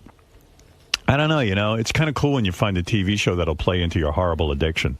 You know what I mean? Like something, it's great. Hey, look, there's a TV show that feeds into my negative behavior. There's my addiction. It's on TV. Yeah, it's great. Like now, it's like wine connoisseurs are alcoholics mostly, right? But it just looks classier. You're not a wine connoisseur, by the way. Robin doesn't know anything about wine. She drinks Let it. me say this: I'm trying to learn. You don't know anything. Oh, I didn't say I knew anything. I'm a student. Yeah. She doesn't know anything about wine. She's like she me. Does. No, she doesn't. Here he goes with I don't know anything. You don't know about wine. Because like she hangs out with these people from the Napa Valley, and she wants to be a wine connoisseur, but she's not. And I'm glad she's not. How do you get there, asshole? No, jeez, you're not there, and you're not going to be there. It's like how do you get there? You have to study. It doesn't become you. You don't need to be that. I don't want you doing that. I always thought wine connoisseur was another word for asshole. Be an asshole because I don't want you to be a wine connoisseur. I didn't jump on you and say, why do you practice chess? Why do you have a chess teacher? Yeah, but you're just getting carried away with the wine thing. What do you mean? It's enough. How am I carried away? Because because right away I go, oh, wine connoisseurs, alcoholics, and you go, excuse me, you're not a wine connoisseur. you thought I was attacking you. But the point is, I like wine. Yeah, so do I. So just don't know what I'm drinking. everybody who likes wine is an alcoholic? No. But wine connoisseurs, it's an excuse to be an alcoholic. But you don't even drink it, you just taste it. Not a connoisseur of wine. An alcoholic is an alcoholic. They get drunk on anything. You taste it, then you spit it out. Then Artie's a heroin connoisseur. There are different, bodies of heroin, and if you put it in your mouth and squish it around. How do you know I don't know anything about wine? Because I know. I've been out to dinner with you many times. You know as much as I do, which is zero. No, every time we go out, we get a tasting dinner with wine pairings, and we let somebody else pick the wine. Right. All right, anybody know about wine? No. Call in and ask Robin some questions. She doesn't know anything about now, anything. Nothing. I know how many twists there are in the cap of a bottle of champagne. How many, what's a Bordeaux? A Bordeaux is a red wine from Bordeaux. Yeah. Name 3 of them. I can't because I've never been to Bordeaux. No. I haven't studied Bordeaux Name 3 yet. guys on the Jets. What's that got to do with wine? Well, what is a wine connoisseur then, actually? Just a wine expert, right? So, I could see her being a wine expert. They know where wines come from. They know the history of the wine. They know the different, they know like a Pinot Noir from Napa Valley is this, or one from France. Well, you can't see her knowing that? I know something you don't know. She doesn't know about What kind of wine, what kind of grapes are grown in Burgundy? Exactly. I don't know. I do. Yeah, because that's the one thing you know. Because I went to Burgundy and I studied the wine. All right, Gary, ask her a question. No, why does Gary get to ask me? Because he's going to ask you a wine question. I don't know anything about wine. How can I? They're putting together a quiz right now. Oh, here we go. There we go. I have to be tested. Yep. You do? Yes. Leave me alone. I'm not answering any questions. Of course not, because you don't know anything about wine. I didn't say I didn't. I know things. Okay. Sauvignon Blanc. I know things. Sauvignon Blanc is multiple choice. Is it in Bordeaux? Is it in the Loire? Loire. Valley. Is it all the above or none of the above? The Loire Valley. That's funny that I don't know that. I don't know that either. Go ahead. And she doesn't either. Okay, Sauvignon Blanc is found A, in Bordeaux, B, in the Loire, C, all of the above, or D, none of the above. Go ahead, Robin. I don't know Sauvignon Blanc. Okay. Next question. Chardonnay. Chardonnay is A, white grape. It's a white grape. I know it. B, found in Burgundy. It's found in Burgundy. It's C, a white grape. all of the above. All of the above. Fucking wrong. It's a white grape. It's not found in Burgundy. It's absolutely every white grape in Burgundy is Chardonnay. You're wrong. Absolutely. I've been there. Now you have to remove one item of clothing. No, I've been there. Know this, Howard. So she got it wrong. Where'd you get that? The Wine Lovers Wine Quiz. I don't care. They're wrong. Repeat the question. Okay. Chardonnay is... Go ahead. A, white grape. B, found in Burgundy. C, all of the above. Or D, none of the above. And what is the answer? It's all of the above. According to this, it's a white grape. Let me show you. This is great. You're all assholes. What do you think Robin knows more about, wine or Jackson Pollock paintings? Or the Jets or Mike and the Mad Dog? I never said I was an art. You said you could... Wait. You said... I said I love Jackson Pollock paintings. That's all I ever said. You said you could tell the difference between a Jackson Pollock painting... That. You guys and said some I crap couldn't. Howard threw at a wall. What happened? Through a stupid She test. picked the wrong one. You're all assholes because you're lying. Hey, this guy says Robin is right. It's all of the above. Absolutely. Okay. This is what they highlighted for me. Yeah, you got it from a fucking asshole paper that doesn't know what he's talking about. Next question. This is good. You're going. I can't even pronounce some of these words. Go ahead. Give me. I'll ask. Hello, wine. Try number 6. Wow. Number 6. All right, I'll try my best. All right. Oh yeah, I can't pronounce that either. Let me see. Let me try. In relation to Robin, in relation to Pauliac, do you know what that is? Pauillac. No. No, I'm gonna forget it. All right. Let's see. All right, here's one. Champagne you were mentioning. A champagne is a white plain. A white plain? Yeah. A region in cognac. All of the above, none of the above. A white what? A white, Plain. A region in cognac. All of the above, none of the above. None of the above. Wrong. A white plane. A white plane. Champagne is a region in France. But it may not be in Cognac. It's not in Cognac. It's in France. What part of France? Champagne. That I knew. So she's 0 for 3? Yeah. No, I got the Chardonnay question right. She got one right, and they tried to rob her of that. Sheesh. With their poor sources. Uh-oh, here's Steve Langford. You a wine expert? Not at all. I lived in France for 3 years, so I know what I like. But the Loire Valley is pronounced how? The Loire Valley. No. What is Loire Valley. I didn't Not roll Loire. the R. It's not LWA. Oh. It's Loire. Oh, get out of here, S'il Steve. vous plaît. I hope your back Tout de breaks. même. Get back into the hospital and put a heating He's trying to pad teach you on. something. S'il vous plaît. Why do you get so defensive? Because you're all attacking me. It's not an attack. You just Yes, don't know it is. anything. It is an attack. You I don't know say about I know wine. something about wine and I'm studying it, and you just go, you know nothing. And I was right. I knew Chardonnay. That was impressive. I'll give you that. You still haven't asked me how many twists to the top of the wire on champagne? How many times do you have to twist it to open it? I'm going to say 3. You would be wrong. How many? 6.5 times. Wow, good for you. I'm going to say Loire. But no, I think he didn't say you know anything. He said you're not a wine connoisseur. What's a wine connoisseur? It's an expert. I in said wine. I'm a wine connoisseur in study. I'm practicing. I'm studying like he's studying chess. Yeah, but that's just an excuse to drink. Oh, my God. Like, what's the point? The bottom line is you're drinking alcohol. You know? Hey, do you want to know what the definition of a connoisseur is? Yeah.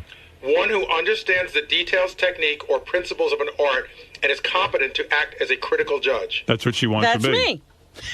I can be critical. I'm pissed. All I have to do is say I'm interested in something and I'm trying to study it. I know nothing.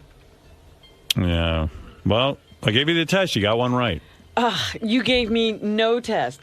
You have to test me on what I have studied. I didn't say I know all wines. No. I want I'm you to stop studying wine. Stop studying. And I've actually made trips to study wine. I know. I just don't like it. Ugh. Study me. That's I've what you should studied study. You should study me. I know you inside and out. All right. Robin. Is she Indian? Why do you think Howard and the guys... Leave me alone. You don't want to talk? No. Gary, what do you think about Robin claiming to be a wine connoisseur? I think that Robin gets into things that she enjoys doing, and she likes to think she's a little bit more advanced at it than she is. She certainly knows more about wine than I do, because she drinks it more, and she has gone to the California region and she knows something, but I think to put yourself out there as, you know, a connoisseur implies some expertise, which she doesn't have quite yet and probably will have soon. And why do you think she's getting so angry about this? Because she got called bullshit and got caught. How long do you think this is going to last? Forever.